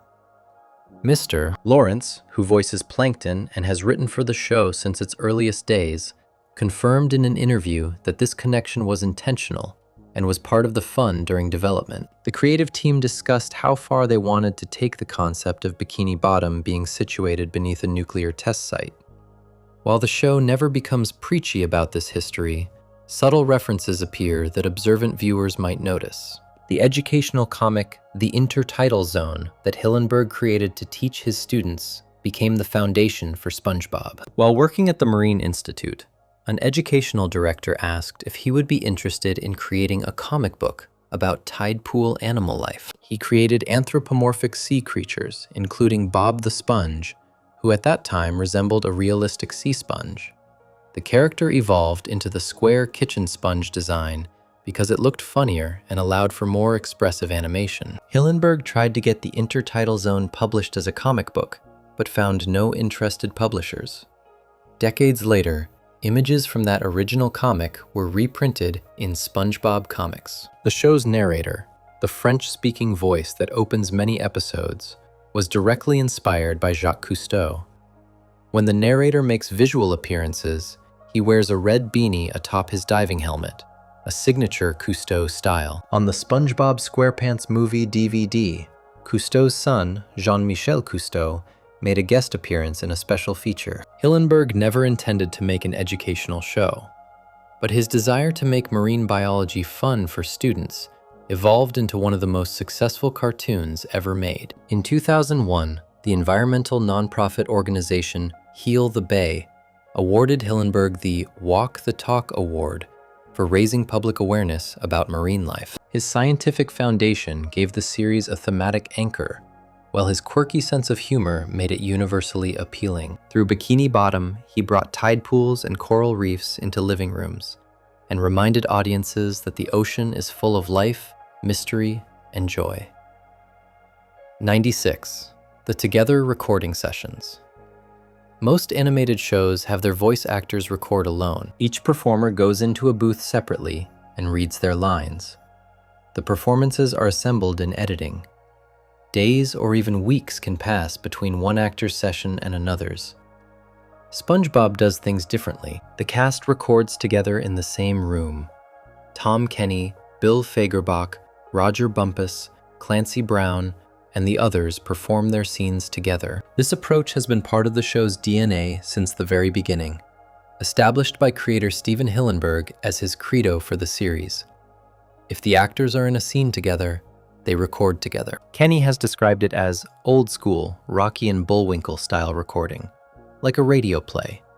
If SpongeBob, Squidward, Patrick, Plankton, and Mr. Krabs are all in a scene, all the actors are in the room at their various microphones. The ensemble cast records approximately one 11-minute episode per week together, which in voiceover is not always the norm. This creates better chemistry.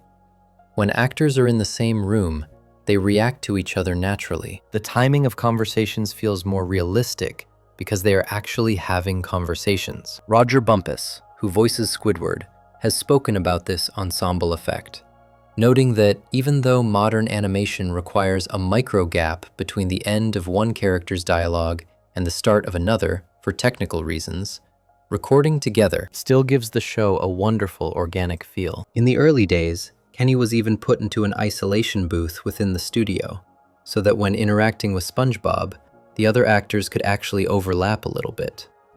Recording together also allows for improvisation. Actors can try things and bounce off each other's energy. If someone does something funny, others can respond to it immediately. The show has what Kenny calls the crazy pass for each recording. The actors do the scene twice as written, and then have an anything goes pass on the third take. Those improvisational takes are quite often the ones that end up in the final episode. Hillenburg did something else unusual during these sessions. Rather than sitting behind the control booth glass and speaking to actors through a talkback button, he had them move a desk into the room where the actors were recording. He sat right there with them, doodling drawings and directing in real time. Carolyn Lawrence, who voices Sandy, has said she never had another director do that. He would give them what he wanted and ideas while being completely in the mix. This approach requires coordinating schedules so everyone can be present. It is more complicated than recording people separately, but the results justify the effort. As Kenny has said, he would be really sad if he had to go to a room alone and be SpongeBob, then have Patrick's lines recorded later, with everything assembled in editing. That would lose something essential about the show. The COVID pandemic temporarily forced the cast to record remotely, and while they managed, Kenny has noted that he really feels the camaraderie and creativity when they are in the room together.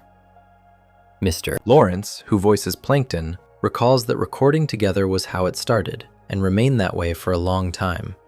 The friendships between cast members come through in their performances. After 25 years of working together, they know each other well and have developed real rapport.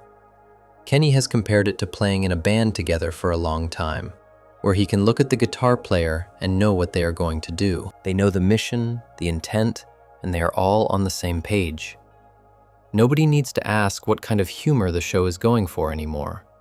The core cast has remained together since the pilot. Kenny has called this a rare opportunity, noting that it is unheard of to work on the same show with the same people who are just psychotic enough to be fun for over 2 decades. When guest stars like Scarlett Johansson came in to record for the first movie, she watched the regular cast through the glass and could not believe the level of intensity they brought to the room, her head going back and forth like a ping pong ball as she watched them work. And the cast's real relationships add depth to the production. 97. Real married couple in cast. Kenny and Tally first met in 1992 while working on the sketch comedy show The Edge on Fox. They married in 1996 and have 2 children together, Mac and Nora. Before SpongeBob even existed, the couple had already established themselves as a creative team. They both appeared in the critically acclaimed HBO sketch comedy series Mr. Show with Bob and David. In 1996, the same year they married, they starred together in the Smashing Pumpkins music video for Tonight Tonight, playing a romantic couple on a fantastical journey to the moon. The video won 6 MTV Video Music Awards, including Video of the Year. Their characters do not interact often. SpongeBob and Karen exist in different parts of Bikini Bottom. SpongeBob works at the Krusty Krab, while Karen is married to Plankton at the Chum Bucket. But when their scenes do overlap, a real couple is performing together. Tally has voiced Karen since the show's very first season, making her one of the original cast members alongside her husband. Having married performers in the same cast adds to the family atmosphere of SpongeBob production. The cast is literally family in some cases.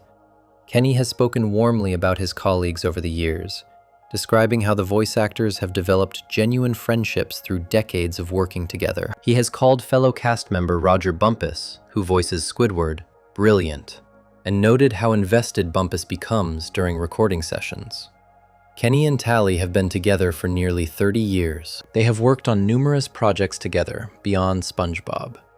Tally has lent her voice to hundreds of characters in animation, including roles on Camp Lazlo, The Boondocks, American Dad, and The Loud House. Kenny's voice work extends far beyond Bikini Bottom to include the Ice King in Adventure Time, Heifer in Rocko's Modern Life, the Mayor in the Powerpuff Girls, and countless other characters. SpongeBob is just one part of their shared career in voice acting and comedy, though it remains the most prominent.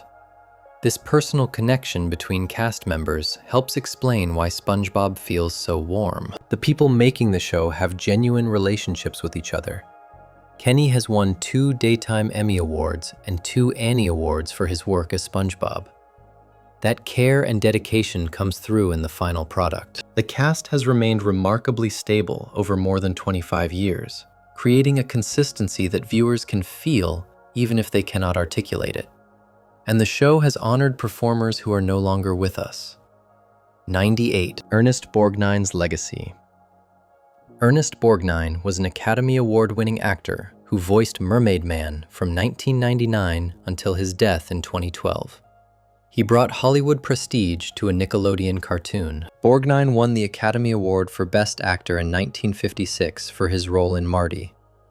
His career spanned over 6 decades, including iconic roles in films like From Here to Eternity, The Wild Bunch, and the television series McHale's Navy. When he joined SpongeBob SquarePants as the voice of the aging superhero Mermaid Man, he was already a living legend of American cinema.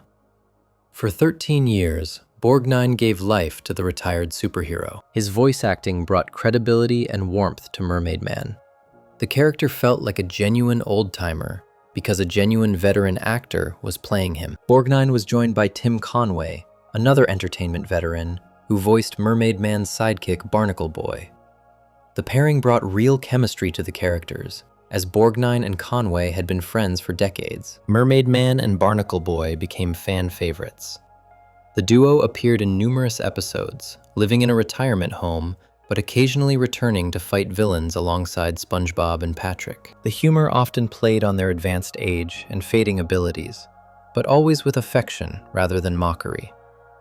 When Borgnine passed away at age 95, the show had to decide how to handle Mermaid Man going forward. They chose to reduce the character's appearances out of respect for the actor who had made him memorable.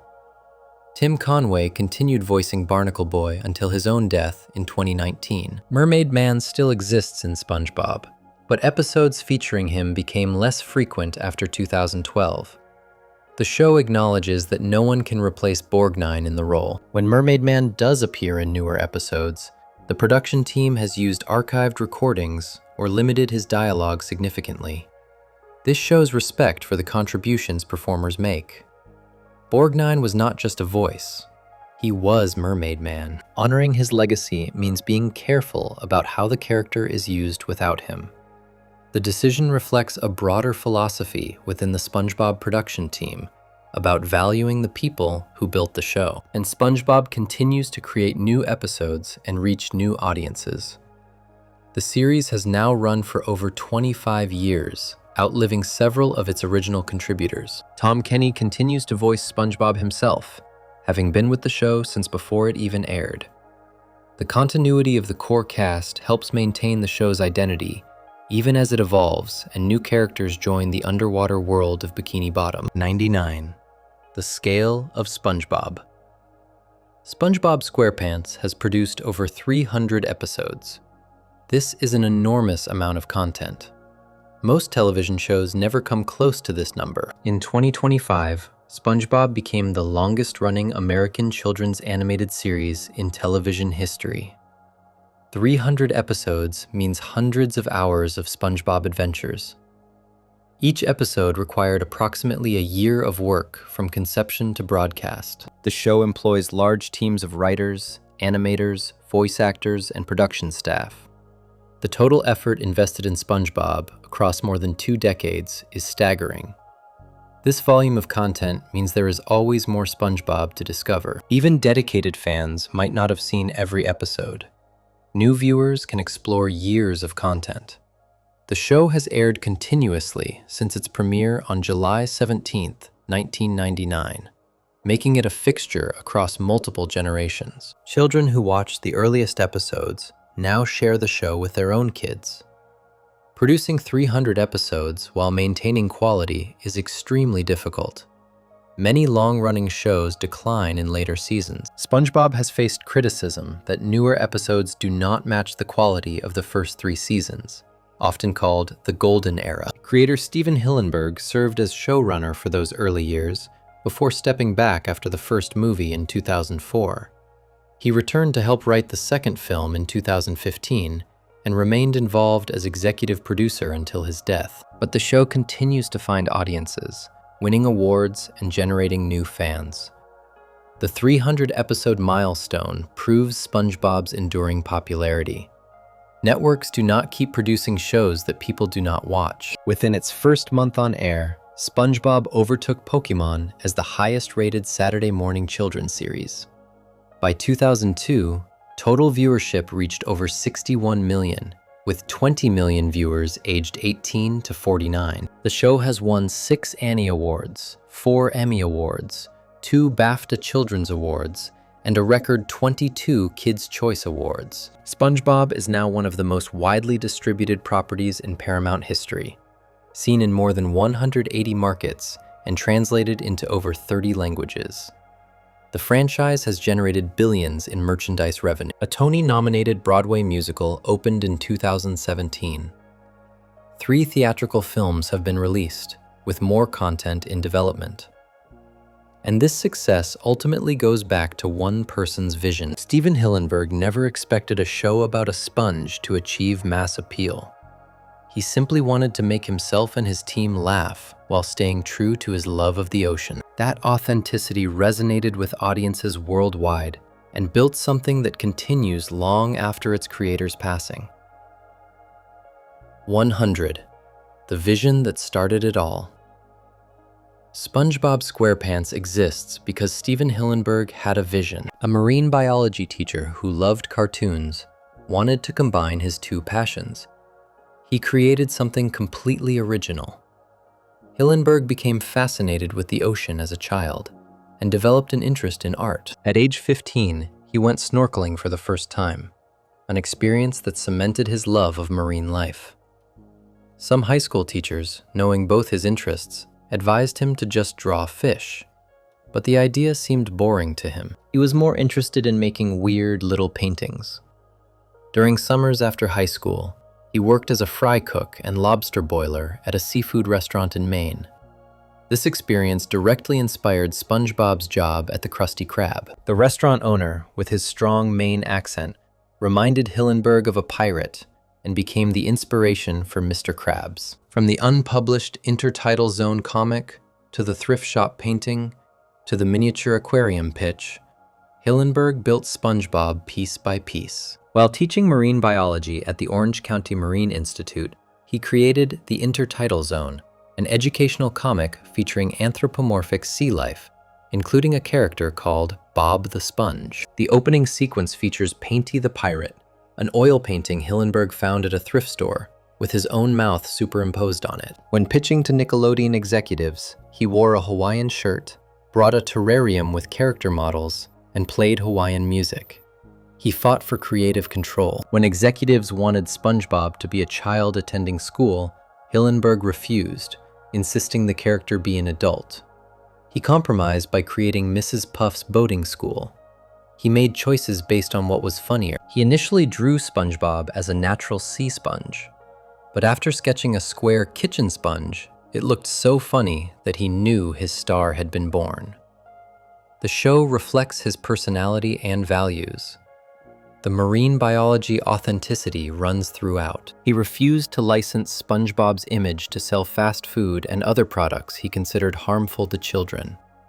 The French narrator is a tribute to Jacques Cousteau, whose documentaries Hillenburg loved as a child. Hillenburg passed away in 2018 from ALS, but SpongeBob continues. His creation has taken on a life of its own. It has appeared in political protests around the world, from Egypt's Tahrir Square to labor demonstrations. Russian soldiers have adopted the theme song as a popular marching chant.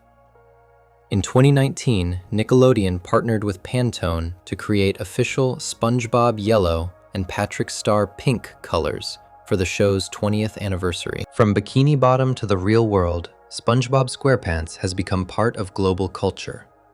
All because one marine biology teacher believed his cartoon could make people laugh. If you enjoyed the video, make sure to subscribe, and I'll see you in the next video.